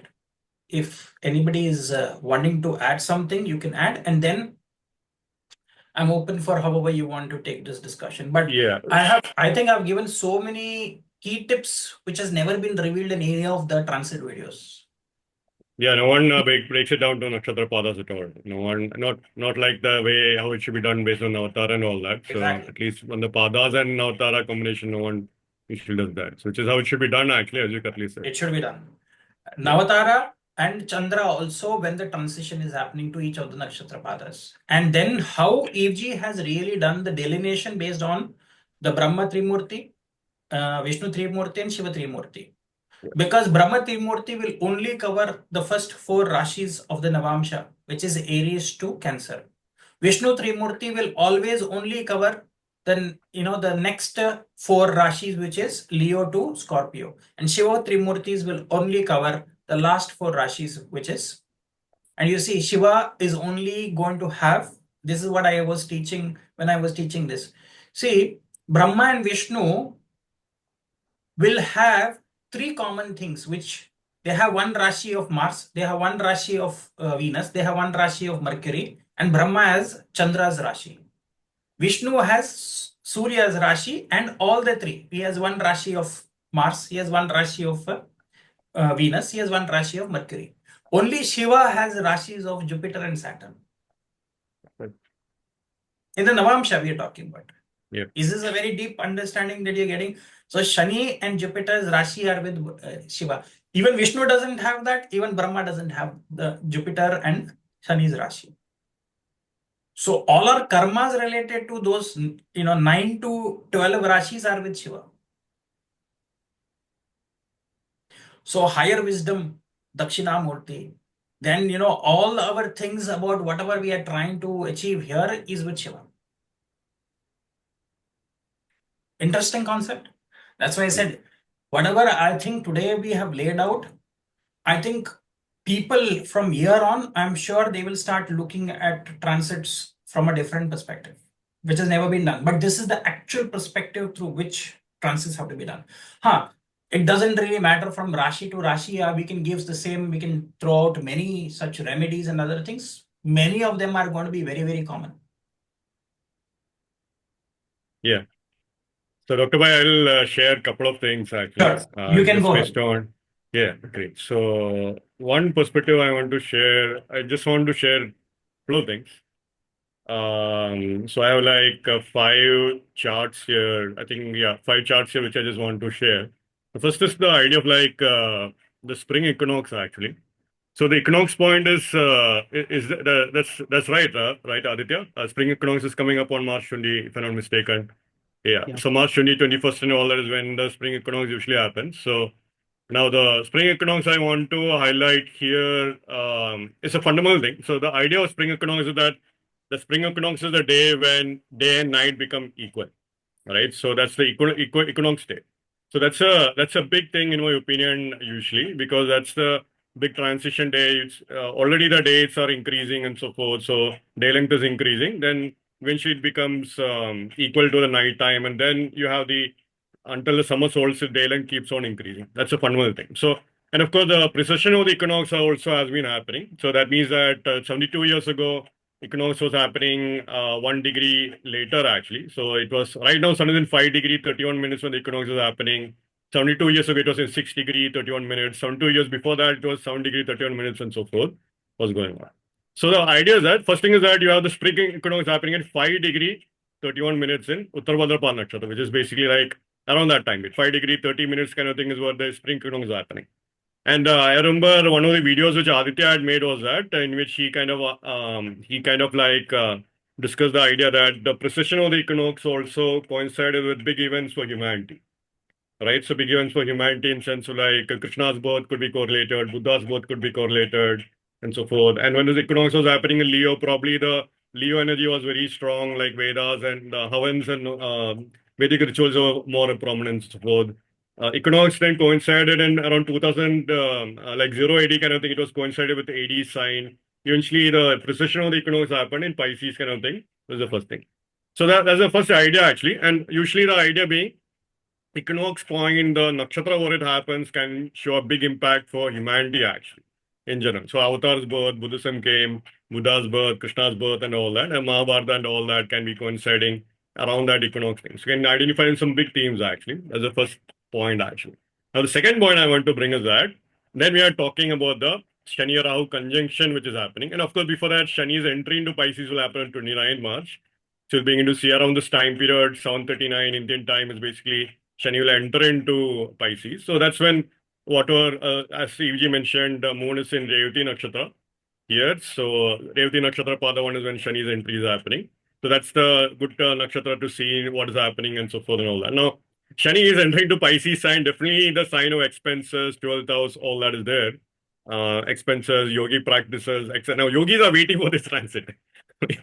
All the yogis and, swamis and people who are spiritual are really being open about this transit, because this is a time period where you'll see a lot of work on retreats, spiritual practices, stuff like that. A lot of deep sadhana is also getting activated. The Shakti of Purva Uttara Bhadrapada Nakshatra is Yajamana Udvasana Shakti, if I'm not mistaken. So the Shakti in which you're awakening that energy or increasing the energy there and so on. So real work on that front is going to begin actually. That Shakti rising, more increase in Shakti kind of aspect is going to happen in many ways.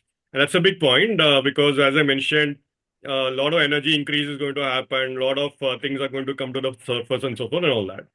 Now, so Shani will enter into on 29 March on this day, and but a big thing is that Shani is moving towards Rahu, and Rahu is moving towards Shani, and finally Shani Rahu conjunction will actually happen on 14th April around that time. So 13th April, 14th April kind of thing, and all that is when that will happen. Now, this is a very important point in my view. Big thing is that it is happening in Purva Uttara Bhadrapada around 1 degree, 50 minutes, 49 minutes kind of thing. That is what the conjunction is actually happening. So you can see here in the Navamsha or the transit is happening in Pushya also. So it's happening actually in 16 degree, 30 minutes of Pushya, which is in Cancer sign. So Shani Rahu is 5 houses away from the Rashi chart into the Navamsha. So prediction can be made. But however, the big point I want to say was that because the conjunction is happening in Purva Uttara Nakshatra, remember the point over the equinox was happening was 5 degrees actually. And this is 4 degrees off. Basically, you could say you can put an argument 3 degrees, 3.5 degrees off that particular main point actually. And this is a big event. So this is a huge event as far as humanity is concerned. Big changes, big transformation kind of thing can actually happen. Now Saturn is with Rahu also. Saturn is usually linked with the Muladhara chakra. Rahu quite often is linked with the Sahasrara chakra depending upon the energy state. It can occupy any chakra. But Rahu, highest expression of Rahu is of course the Sahasrara chakra. So this is a big deal. So Shani Rahu conjunction usually is very famous for yogis and so forth. So like great to clear out a lot of karmas and so forth from that perspective. Now, of course, infamy is also there. I won't focus on that, but just to focus on the positive. Now, the other thing I was looking into was that what was happening, when was the previous Shani Rahu conjunction that happened before? So that actually happened around, you could say, around when Shani was in Libra actually. But Shani Rahu was in Libra last time, and then now it's 6 houses away where the next Shani Rahu conjunction is actually happening, right now. So something to keep that in mind. But now, then I looked at, okay, when was it, Shani Rahu was in Pisces actually. That actually happened around 1968 actually. So that is when Shani Rahu both were conjunct in Pisces at 24 degree 29 minutes, exactly around that time period, which is interesting. Then the next thing which I looked was that what are the other thing actually, what are the big events that happened on that particular thing actually. So it is very, very interesting. So I see what are the significant world events. Are you seeing my note by any chance? Yes. Yeah, okay. So in 1968, the significant world events that took place. The Tet Offensive. I do not know what that was. Well, I asked ChatGPT, this is what ChatGPT said. A major escalation in Vietnam War where North Vietnamese forces launched a series of surprise attacks on South Vietnam, including its capital, Saigon. So basically, a Vietnam War, that region had some big challenge when the last Shani Rahu conjunction happened. Now, this is a important point. So, of course, the Ukraine war is going on right now, which we'll talk about.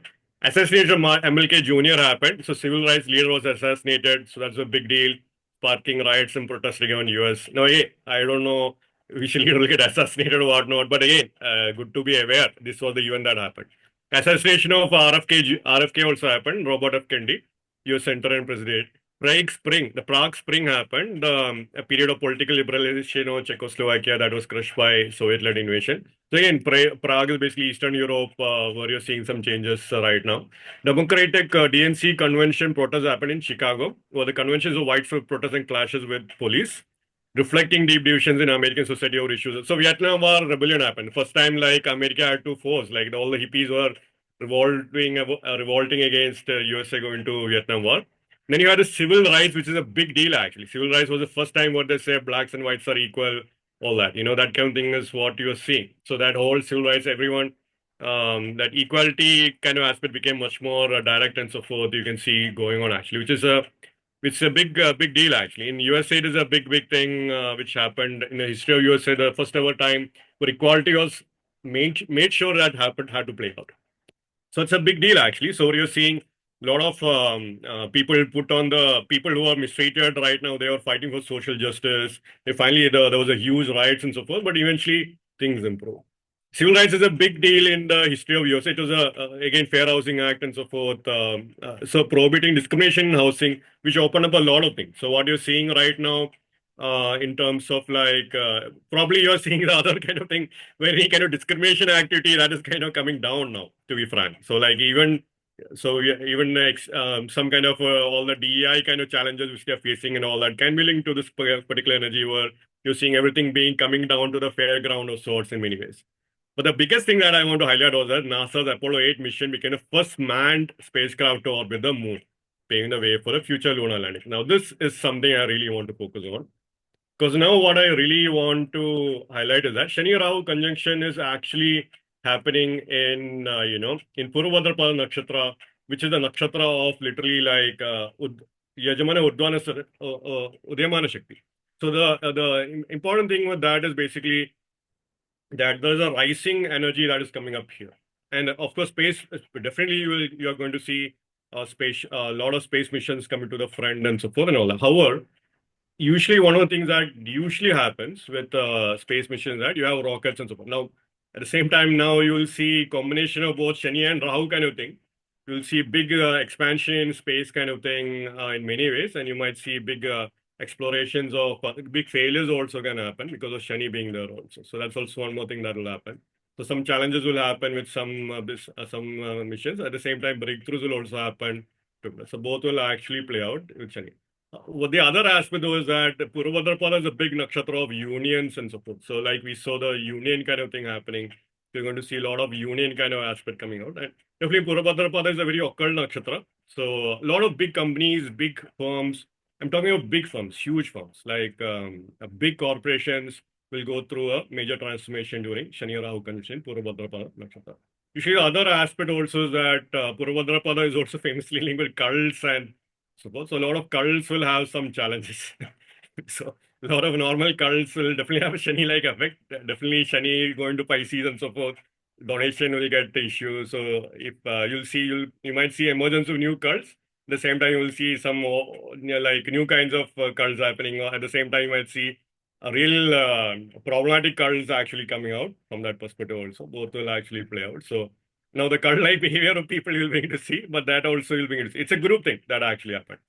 The other interesting thing is also usually when you have Shani Rahu with humanity and all that, traditionally Rahu is considered to be foreigner kind of thing in general, and Shani Rahu you actually had to make peace with what was considered as foreign energy. So quite often I would not be surprised if a lot of other foreign kind of energies kind of thing happen. Now the one more thing I want to highlight is that Pisces is linked with islands actually.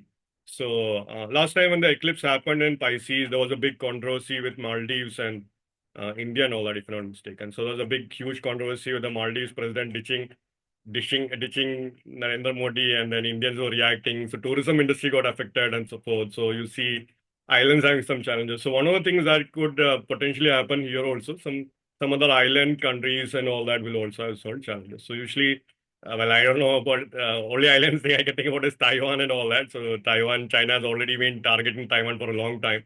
So you never know. But Shani Rao usually means a challenge is coming actually. So sometimes challenges for Taiwan as a country and all that might be playing out. Hopefully that doesn't happen. But usually Pisces as a sign, usually islands get affected. It's one of the standard. A lot of islands came in news with the hurricanes and so forth. Recently, there was some island close to Australia also, which is a French territory, which had a problem last couple of years and so forth. So as Rahu definitely has created his impact on islands for sure. Now the Purva Uttara Bhadrapada is also really the symbol of Purva Uttara Bhadrapada. The deity of Purva Uttara Bhadrapada is Ajay Gapada. So a lot of extreme personality because already that is happening. So you're seeing a lot of interesting extreme philosophies and so forth, like whether you're on the Trump camp or you're on the Democratic camp, either way that extreme philosophy rise is something you're seeing right now actually with extremities. And Purva Uttara Bhadrapada symbol is man with two faces. So potentially that kind of karma might also happen where you are actually seeing people revealing their true face kind of thing, or a man wearing two face. All that particular aspect could also come through. That could play out in different ways. So potentially you might be dealing with what you call, typical narcissistic kind of people. You're suddenly seeing that side of them right now, or you're seeing they were showing one face with one to you, and the other face is being not so, just becoming aware of that side of them and all that. It's a very normal thing. So a lot of ashrams are going to have a tough time, especially if gurus and all that is going to have challenges. The two-faced gurus and all that might have some real challenges going on. So, but usually Shani transfer Pisces will clean out a lot of moksha places in general. So a lot of challenges can happen. A lot of purification can happen like that. Now the other thing that could come out is that with Shani or Rahu, a huge breakthrough in space can happen. Now in the idea that usually I would like to say that now Rahu is with Mercury also when the conjunctions are happening. Exalt of Venus also going on, and Venus is in fact before the conjunction, and Rahu will cross Shani and hit Venus again. So in my opinion, this big Shani Rahu conjunction will also create a lot of revolution in transportation and support. Now you are already beginning to see that. There was literally recently I came to know that you hear about helicopter kind of services in big cities. Now there's an air car service that's actually going to happen in Bangalore itself, like air car kind of thing, So it's like wild actually. So you're going to see a lot more upper atmosphere. You're going to see a lot more like air transportation kind of thing going on and so forth. Well, that's a lot of people are going to pick up. You're going to see that vertical takeoff and landing kind of vehicles coming up more. That aspect is going to increase further. So that the whole electric vehicle thing and new kind of vehicles and all that is definitely going to come up for the next few years. And that's going to rise actually. So it will initially be slow, but then you will see a change kind of thing happen. Again, it's a pure idea. Yajamana Udyamana Shakti, the energy is going up. So now Shani Rahu, a lot of mass people will be able to go up much more easily. So far, it's usually linked with aeroplane, but literally air car kind of industry will begin to pick up, and you're going to see new kind of transformation. Of course, already you have the drones and all that going on up right now. So drones is definitely going to flourish. So it's going to have a massive expansion of sorts in many ways. So that particular aspect has happened. Other thing, usually with Rahu is usually linked with foreigners, as I mentioned. All the immigration policies will definitely have a lot of strict changes in many places around the world and so forth. We were just joking like how Canada will be the 51st state and all that drama, so which Trump is creating and all that. So that kind of concern is definitely going to play out for a big thing. The other thing I want to highlight was that because Shani Rahu and Purva Uttara Bhadrapada does show big institutions and so forth, the biggest institution right now from a humanitarian level is United Nations actually.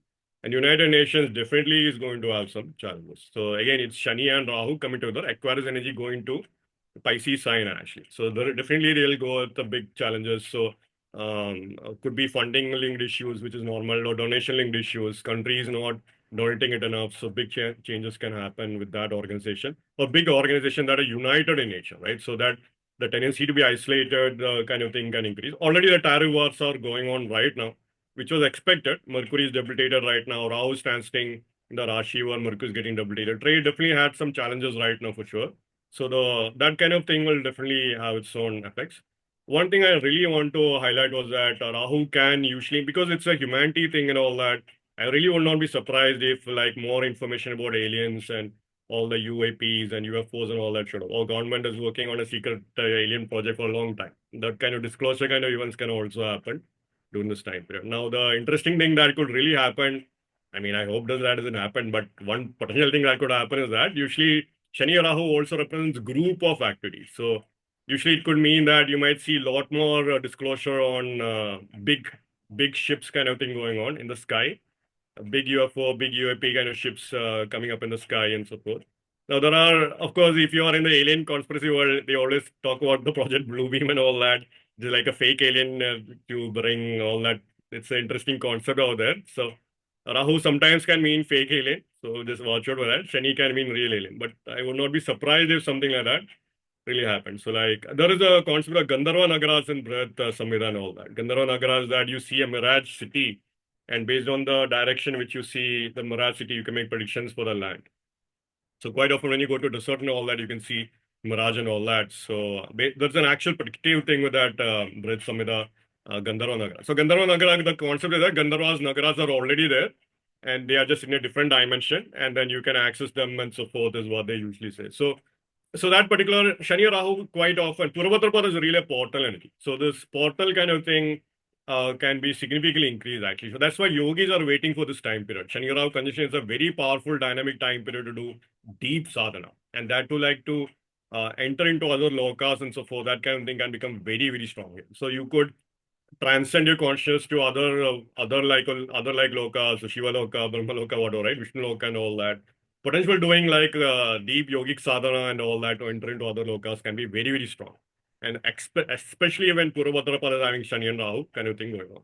But like I said, if at all aliens come, then for sure other lokas are already active. So then that's a different kind of thing. But I would not be surprised by that. No matter what, Shani Rahu, definitely the big thing will happen is the artificial intelligence expansion will happen.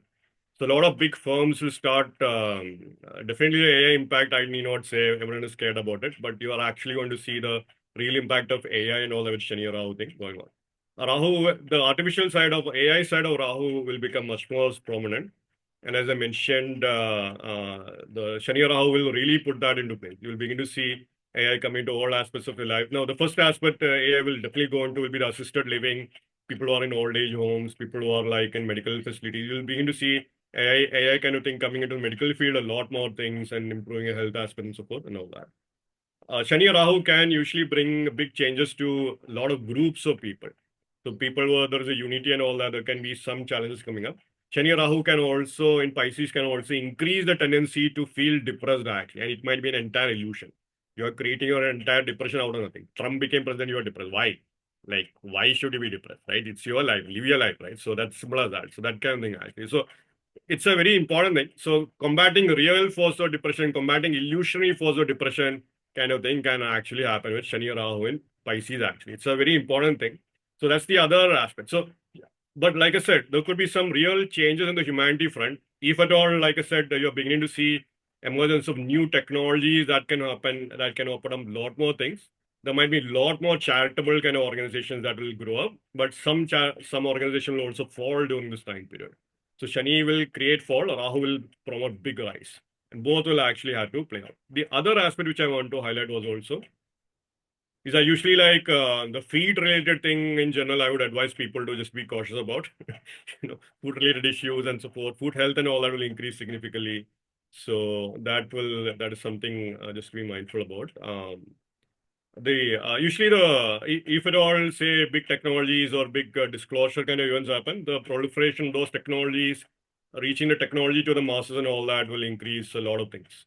Of course, when you it's not an easy thing. Shani Rahu is like Shani is linked with the Muladhara chakra.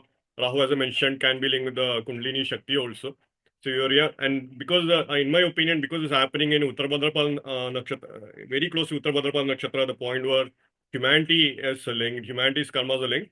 We are on the onset of big changes actually on many fronts, and it will require a transformation of things, a shocking transformation where we will have to change our ways in many ways. And now you have really have to force, okay, what are the things I should let go of my life?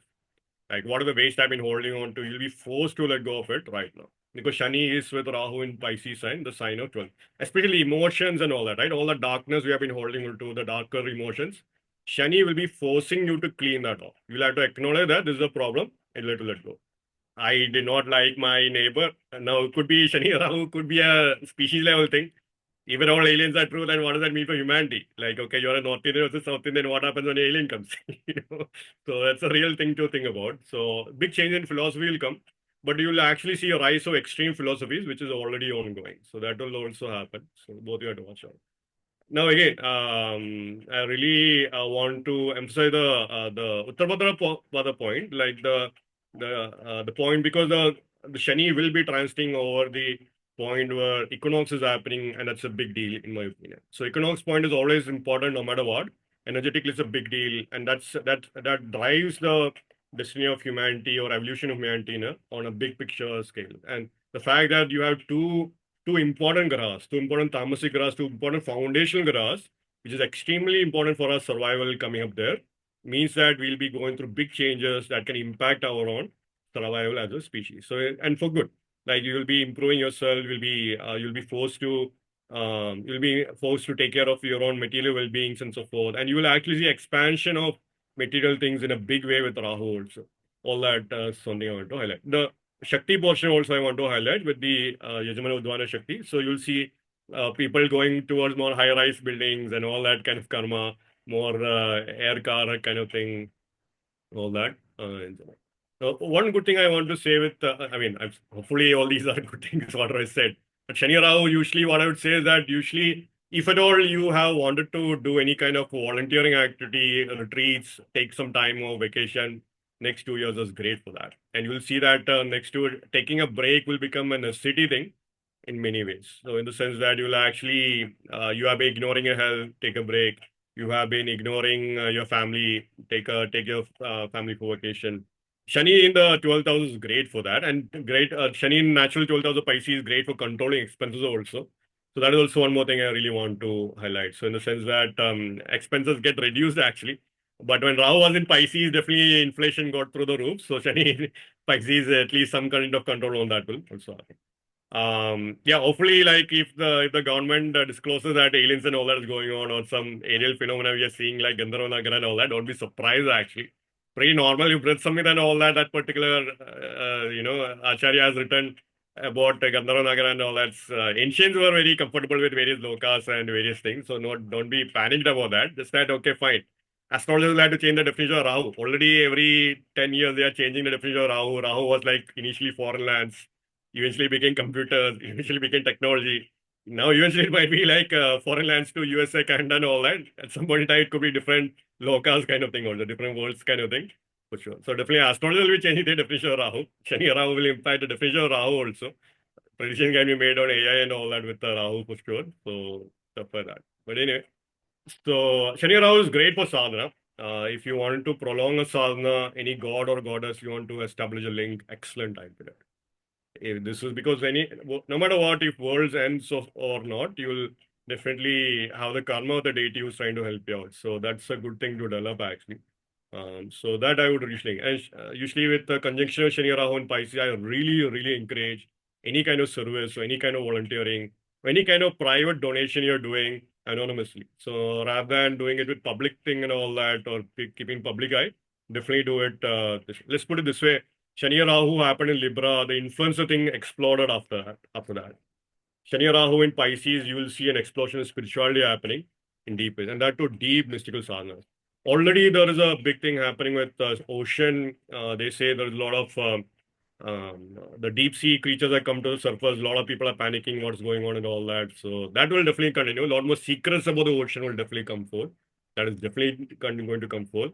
A lot more hidden secrets, a lot of history being rewritten, all that aspects is already happening. So they found a big ruins in Tamil Nadu or something, which is like dating 3000 BC or something like that. It's a big deal actually.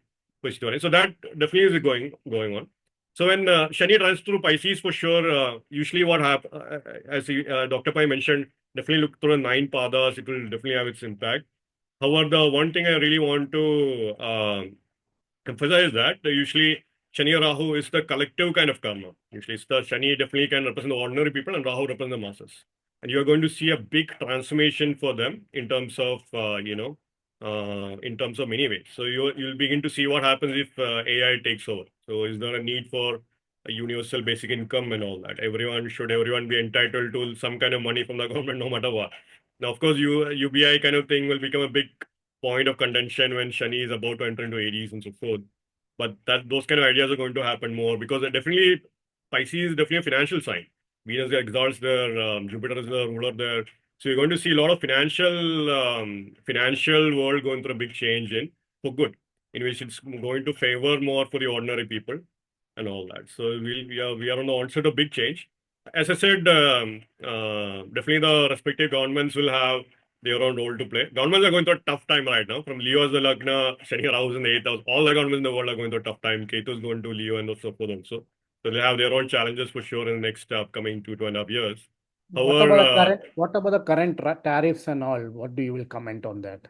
that is definitely is going to increase for sure. Shani in Pisces, that kind of tariff war is going to continue for sure. Rahu with Mercury. Tariff, you will connect with which Rashi, which Nakshatra and all. Mercury, trade, right? Trade is impacted. So Shani, Rahu in Pisces, already the tariff is impacting over the ocean export, import and all that, right? So Pisces import, export Rashi for sure. Rahu in that is really great. So of course, Rahu, whatever Rashi transits, the planet that gets debilitated in that Rashi will definitely have problems. Like those teams will have problems. Rahu transiting Pisces, Mercury gets debilitated, trade issues out of nowhere. Communication issue can actually happen. So some underwater cable issue and all that will really you'll see a big change. Some problems can happen there. Pipelines issues and all that will continue. You'll see those kind of things becoming more in the news in the upcoming years ahead. 2-3 years, you'll see these kind of things. Tariff war will definitely continue for sure. But usually there will be there'll definitely be some big consciousness changing kind of events that has to accompany when Shani Rahu. Both Muladhara kind of energy are actually going to the humanities important point. So some big shift is about to happen as well, as I mentioned. Now, of course, but like I said, one possible ways could be like either you're meeting two-faced people, a man wearing a mask, or sometimes you're going to see some interesting thing like that. But in my opinion, it could really be the a disclosure kind of aspect, like where aliens and so forth, governments are kind of telling, oh, we have been interacting with aliens behind your back or whatever, right? So, or there's an India had some alien thing going on or whatever, right? All that kind of thing going on. So maybe the Devas and so forth are coming from a different world. There are some gurus who are speaking, all the gods and goddesses are simply higher dimensional beings from different loka and all that, right? So things like that. So you might be potentially seeing that kind of information, which makes you think, okay, what do I do then, right? So how is the Earth? But no matter what, it's going to improvise a thing. I believe P.V.R. Narasimha Rao once made a prediction in one of his website. He said that 2030 will be the time period when like some kind of world becoming free kind of prediction he made actually. And he said that in 2020 to 2030 or the transition time period is what he wrote actually in his website. Now, his thing is fine, but what I would say maybe it might be before that. We might be seeing something like that for the greater good in a big way. But the good thing is that usually all the yogis and all that are utilizing the Shani Rao conjunction in big way. All the Bhairava Upasakas are for sure, all the Durga Upasakas for sure, all the Varaha Swami Upasakas and all that, they can utilize Swami Durga and all that, Shani Rao and Purva Uttara Bhadrapada extremely thing. But again, Rahu is definitely the Agoris and so forth, definitely linked with Purva Uttara Bhadrapada, it's definitely have that Agori, black magicians and so forth. So good ones will show up, the real talented ones across lifetime will show up, but the bad ones will definitely suffer. So that is going to happen no matter what. So whoever has been doing black magic and all that, and he's going to come your way. So just be prepared actually. So that kind of thing. So that will definitely happen. That kind of thing will happen. But the thing I want to highlight was that of like the karmas around that, right? So funerals and so forth is the Purva Uttara Bhadrapada symbol funeral court. So funeral court is some important ending, and that too like the front legs of the funeral court. So some things have to end. So that ending thing will begin actually, and this is going to be a big change. Probably like we might be seeing explosion in medical technology with Shani or Rahu because that is still carrying the Satabhisha Nakshatra energy. So Shani and Rahu, definitely Shani is the Rashi Lord of Satabhisha Nakshatra, Rahu is the Nakshatra Lord. Shani and Rahu conjunction can really be that healing energy in a big way. So there's a very powerful healing opportunity for the entire world actually. I would say more than that. So this year will be a very pivotal year in many ways. And once you begin to see, like I said, if you begin to see Gandharva Nagaras up in the sky, like then don't be surprised, very normal thing. So our rishis and all that will go to Brahmalok and all that, just like this. So it's not a big deal actually. It's like a normal thing. So just that we might not have been aware about it. But you're going to see that kind of side opening up more actually. So it was you are going to see that particular aspect of reality becoming more. One thing I want to also highlight is that Shani Rahu will definitely increase the tendency for isolating and getting into other worlds, as it's called. Now, this can be alien world, but this can also be like imaginary worlds, like all the virtual world, the VR world, the virtual reality world, and all that.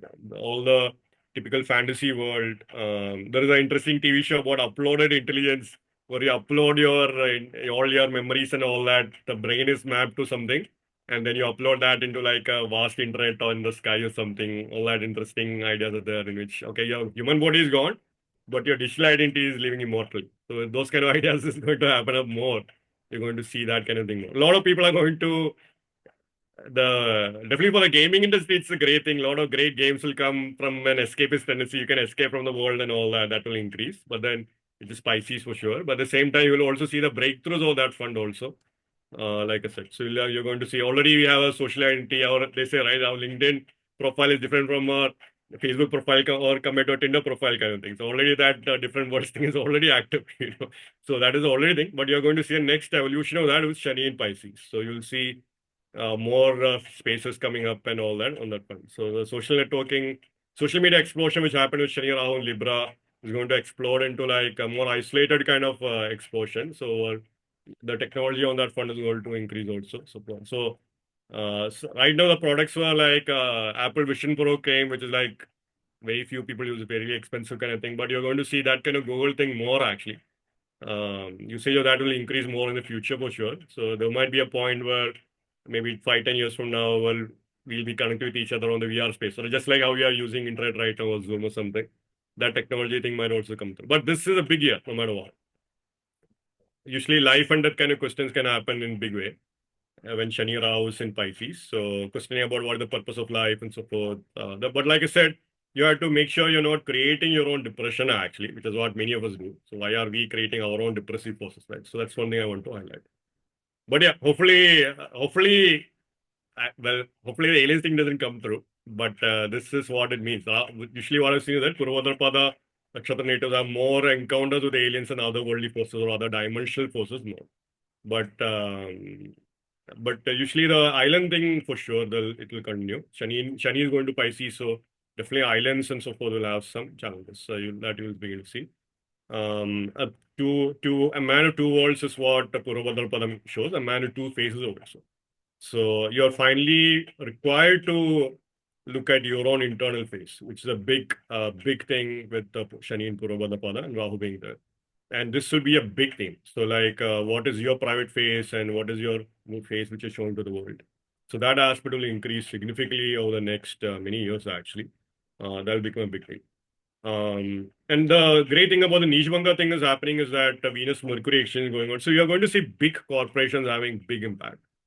But at the same time, you'll also see like the labor thing kind of it's starting up right now. Like the Shani is about to enter into Aries 3 years from now. That's when the real impact of AI will be felt at that point in time. So right now it's already building up. So already big companies are trying to automate process, put workers out of the line. And so upgrading yourself or becoming relevant to the current market will become important for other people. Mercury is getting double dated. So Shani will force you to study courses, improve your certifications, make yourself relevant for the job market, all that. But great for researchers actually. Pisces is definitely a sign where Venus is getting exalted. So great for researchers, great for beauty industry. All that will definitely improve significantly. All that will definitely happen. Mercury getting debilitated, definitely the immigration and education related fields will have some challenges. Like immigrating and educating and all that will definitely have some challenges for sure. That normal people are not going to Canada increasing regulation, all that, right? UK and all that, not as attractive as before. That impact is between that. Post-COVID and all of that has already been going on. So does not mean that people should not go, but they'll have some challenges that are going on. Extreme philosophy is definitely going to rise with Purva Uttara Bhadrapada. So that is one thing that will play out. But anyway, so I want to highlight these points actually. One thing, as I mentioned, the spring equinox point is a significant thing in my opinion, because 5 degree Uttara Bhadrapada is the point, and that's a huge point. So that point has been going on for the past 72 years. The fact that this conjunction will happen around this point is a important thing in my opinion, and that will definitely change for lack of a better word, Muladhara Chakra of the entire humanity is going to go through a big change. When Shani is on the Lagna, you are forced to go through changes, which you had to elevate yourself in big ways. This is going to happen in a big way right now. But the interesting thing also is that, as I mentioned, like you have a lot of what does it mean at individual level? Definitely individual charts and so forth. Pisces is super amplified.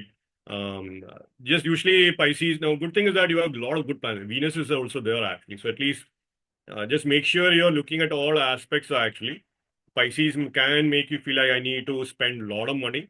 Just watch out for that. Venus is also there. Use your discrimination, use your intelligence and so forth. Don't spend a lot of money. Shani will definitely control your expenses, which is a good thing. So all of us will definitely save money for sure. So that will definitely play out.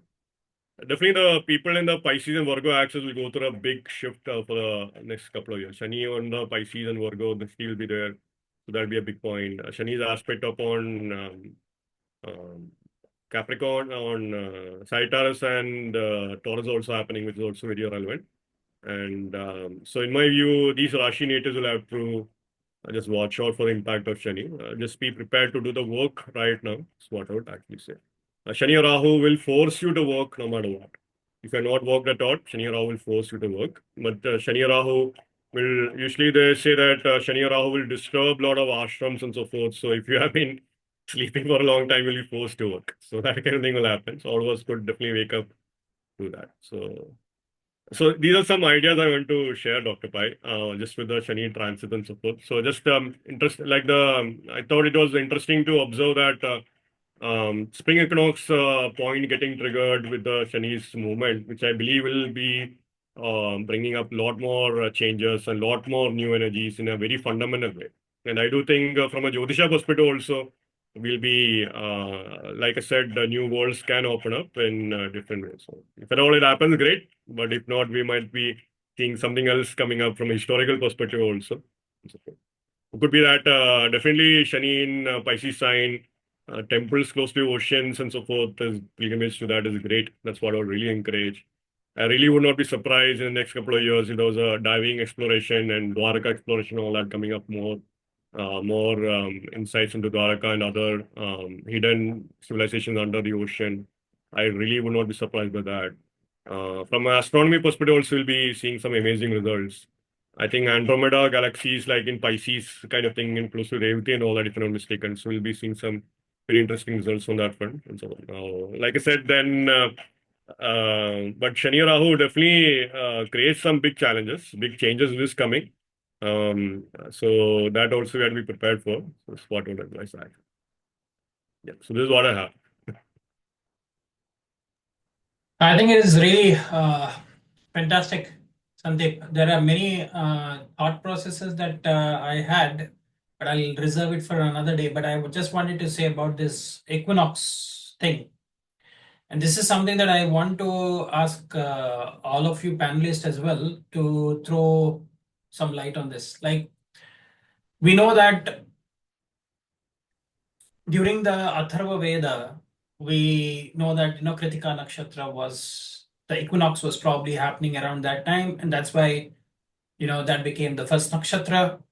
And then they said from Kritika to Vishaka Nakshatra is when they said it was the Devayana Nakshatras, which means the path of the Devas. And then they said from Anuradha to Bharani would be the Pitri Nakshatras or Pitriyana Nakshatras. Now, if that same thing you extrapolate right now, can we say from Uttara Bhadrapada to Purva Falguni can be the first set of 13 nakshatras, can be the Devayana nakshatras currently, which means if you die in these nakshatras or your exit is in these nakshatras, would you be going in the path of the Devas? And then starting from Uttara Falguni nakshatra going up to Purva Bhadrapada nakshatra, do you think this is the Pitriyana nakshatras? Because we know whatever we are talking about, this transition is happening in the Panchaka nakshatras. These Panchaka nakshatras are, we are seeing a lot of transition that is happening in the Tripada nakshatras. And also this combination is happening when the moon is in Swati nakshatra, which means you're talking about Saturn and Rahu. So something to do with your financial industry, banking, and you see Sun and Mars was also aspecting that moon. So something to do with the government, arms, deals, trying to look at some peace treaties, a lot of activity in the oceans. Like you said, something to do with island nations and things like that, because I can see Sun, Mars being debilitated. Okay. And this combination of Saturn and Rahu happening can heighten some activity, who knows, in South China Sea, possibly. Because it is Saturn. Or some like, planes, huge number of planes are doing some war, what do you call those? Yeah, there is a war exercise and all that. War exercise, war exercise. Yeah, but as you said, Dr. Pai, war drills. Yeah, so they say that China might cut the internet cables of Taiwan and attack Taiwan. God knows if it happens. So it could be right. But that 14th April can be an interesting thing for the world to watch. What is going to build up during that time? Yeah. Because that will be interesting. One more thing, just for those audiences who are more interested, probably I would be more interested in knowing what is happening with the people who have these nakshatras, especially Moon's nakshatras. When this conjunction is happening, Moon's nakshatras is Rohini, Hastha, Shravana. Then Venus's nakshatras, which is Bharani, Purva Falguni, and Purvashada. Then Mercury's nakshatras, which is Revati, Ashlesha, and Jeshta. I would be very interested in knowing around this time what happens to these people's lives. Also, I would be more interested in knowing about specifically Revati Nakshatra, because when this event of Saturn Rahu coming very close to this equinox point, that's when moon is in Swati Nakshatra. So for Pisces moon, it will be Ashtama Chandra that day. And for Revati, also, I think it will be in the Navatara system because Rahu would be the main star. So all of these nakshatras would be very interesting to see what happens in their lives, especially because moon is in Libra. So that is financial services system related to your kidneys, feet, eyes, anything, or something related to also your relationships in general, business partnerships, deals, because we are all talking about trade deals. What's going to happen with many of the trade deals that are going to happen? Is there going to be still free trade, or there is going to be derailment of these free trade deals that have been there in the world? So it's very interesting to see what happens around, because all of this is going to follow after two major eclipses. One, you have a total lunar eclipse on 14th of April, so 14th of March, and 29th, which is the day when it is transiting. That day we have a partial solar eclipse, and it's a new moon. So very interesting phenomenon. 29th of March is something that everybody is waiting with a bated breath, I feel. So let's see what happens. But okay, Aditya, I don't know whether Eve is still around, but if Eve G is there, we can probably have any closing remarks or something. And we can definitely get together for more insights as we go along. We will do more videos, but this enough. This itself, I think, is quite covered the length and breadth. Aditya, Yeah. over to you. Yeah, no, many points did come when he was talking about that Bangalore airport. Yes, exactly. They are arranging that car to pick up and all those things. Even Mumbai airport, they are inaugurating the Mumbai airport, the Wow. new Mumbai Yeah. airport, which is, I Right. think, May 20, they said in May Yeah, or Navi something. Mumbai. Yeah, Navi Mumbai thing, right? Yeah. I'm hearing when I was a child. I'm hearing, but now it is. So again, aeroplane stuff, aeroplane stuff. Then he also mentioned about deep sea creatures, which was actually I had that point, and then you mentioned that too. In astronomy, yes, definitely a lot of new avenues coming up. Like we really launched the Sphere X mission yesterday. It was launched from California. So that's so because I'm in that field, I know what are things happening. So a lot of satellites and other things going up. Many new telescopes are being put up in the space. So a lot of and you mentioned about astronomy too in your talk. So that's definitely happening. And I'm thinking, what are the changes with respect to India? India is now big player in the game. And then why India? And I was just looking at the chart of India, and if you remember, it is a Taurus Lagna. So what's happening? The cluster is happening in the 11th house. Now, 11th house is very important. Maybe I'll give you an hint to reveal that. See, whenever you have a cluster of planets in any house, the cluster of planets, okay, in your birth chart or in any chart, anyone's chart, whenever you have a cluster, the Ashtaka Varga, if you see, the maximum points will be the 11th house from that. For example, if you have a lot of cluster of planets in the first house, then what happens is you just do these calculations of Ashtaka Varga and all. If you go through that calculation, there will be a lot of points in your 11th house. If there's a lot of planets in your, let's say, third house, then you will get maximum points in the 11th house from the third, which will be your Lagna. Got the idea? If you have a lot of planets in your third house, 11th from the no, if you have a lot of planets in the So 12th that'll house, be in the Lagna, right? yeah, if you have a lot of planets in the 7th house, let's say, That'll be fifth house. 5th So house, 11 so and from. so forth. Yeah. Okay.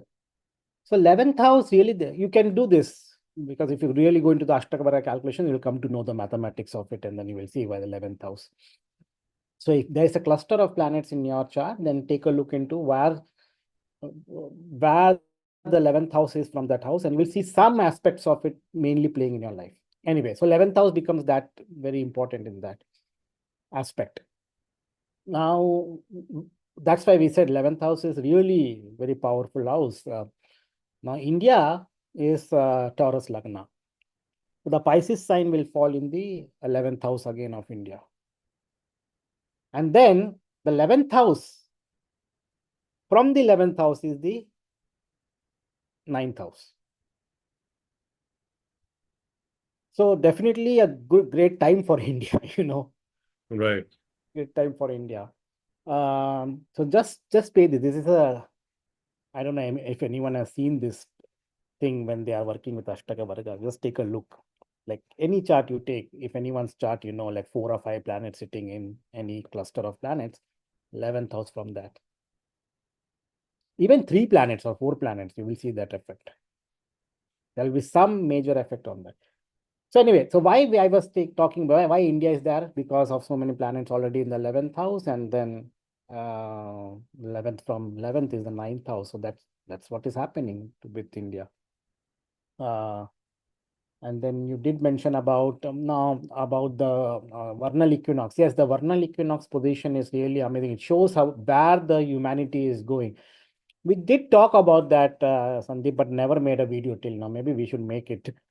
How? Yeah, I think you mentioned that in a passing video, I believe. So some random nakshatra video you made that remark about how Yes, that equinox point triggered can be coinciding very easily with correct, the avataras and so forth. I think correct. it's a good point actually. So yeah, definitely. I think Dr. Pai also once mentioned when the equinox was in Leo Maga, then the rituals was going on or something like the fire rituals, havans and so forth, yajnas and all that was going on. Correct. So for sure, yeah, that's I think remember that. So like of course the economics point in my view it's interesting. So we'll have to see what happens actually. But in my Yeah, opinion, it'll that's be why significant. Yeah. whenever, especially tropical people, it's the age of Aquarius. It's the age of Aquarius. The Right. age of Aquarius, they say. Why they say it's the age of Aquarius? Because right now, of course, the vernal equinox point is in Uttara Bhadrapada Nakshatra, Pisces 5 degrees or something like that, 5, 6 degrees. But if you take in tropical sign, that falls in the sign of Aquarius. That's why we say it's the age of Aquarius. Right. But Yeah. really, the age of the Aquarius, you just wait for another few years, probably another, what is that, Yeah, 400 years 70 and yeah, 400 years kind of 72.5, thing. Yeah. 360 to 400 years, and Yeah. then you really see that how things will Yeah. develop. Maybe it's a starting stage, a beginning stage. In another 170 years or so, it will enter into the sign of Nakshatra of Purva Bhadrapada. So before that, we are going to see something again significant. Of course, we won't be alive to see for the next 170. This is in the huge long run, I'm saying. But there are some things happening then too, from 170 years from now, or maybe even 500 or odd years from there, when it really goes into the sign of Aquarius, and 170 years from now, we'll go into the sign of Nakshatra of Purva Bhadrapada. So yes, so that shows where the humanity and vernal equinox takes about 1,000 years, 27 nakshatras, 26,000 years, approximately 1,000 years for each nakshatra, approximately less than that, but approximately. And that decides the role of the next 1,000 years for humanity. See Yeah. what the humanity was basically from 1080 to now, and you can see those, and now where we are going with that. So that's, yeah. So yeah, definitely interesting aspects. So Yes, and Aditya, I think there's another research we have actually talked about that is about sun's position with respect to the galactic center and its motion, true. which sun takes about 255 million years to go around our galaxy for one, and you also mentioned about the sinusoidal way in which the sun is actually moving. So what is the phase in which we are is something that I had discussed with you. I would be interested in knowing if that has a correlation with the yugas, you I know. did that. I did that. See, maybe we should say to people, explain in detail. We know we did discuss this. We did discuss this, but probably we'll do a video for that. Yeah. Because we know sun takes about 225 million years to go around the galaxies, and it is not just sun is going like in a circle. The sun goes up and down and up and down and up Yes, and down, and then in a circle. Okay, so exactly. I did calculated what is the cycle for this one up and down. So it's like up and down, like a sinusoidal, and also go in a circle. So is this Correct. a yoga system there in this up and down? Because see, if you see when it is actually going in the sinusoidal down, if you can think about the sun, again, I think we should cut this, but I'll let you know. that all the planets will be, facing upwards, right? Because it's like the tail. They are all going around the sun, but the sun is going down, which means all the planets have come up. When the sun is going rising in the sinusoidal, then all the planets are at the tail of the sun, as though, because it's a spherical helix, right? The way in which the sun would be going. No, So but if the the sun is pulling, sun is sun, pulling as a tail, it is also pulling all the planets along with it. yeah, but there can be possibility that the some planets will be on the front side of the sun or the behind the sun. That is exactly what we want to probably Yeah, decipher, to see whether it is in the front of the sun when, or behind the sun, yeah. in the cycle of when it is actually going through this. I did some calculation. One calculation really fit well, so I did that after our talk, and maybe that's a whole different lecture in itself. Yes, we will discuss that another time in another video. Yes. But that astronomical insight might be very fascinating. And if you can get a pictographical way you can show it, I think that is through figures or something like that, then that would be really Maybe transformative. that can be some of the Parashara conference topic or something like that for my Yeah, astronomy. in the future would be. For the Yeah, well, future, this one also, yes. yeah. Oh yeah, I think we should do promo for Parashar also, right? So Yes. Yeah. Yeah. Sandeep, you want to say that you will be also participating in the Parashara conference this year in yeah, November, so all the yes, four of us? yeah, I think all Pi team members are going to be presenting in Parashara conference. Dr. Pai, Aditya, myself, and UG also. I think Dr. Pai, what topic were you going to talk on Parashara? Yeah, I'll be talking about Maranaka Sthana and the strength and challenges that are there, how to overcome them.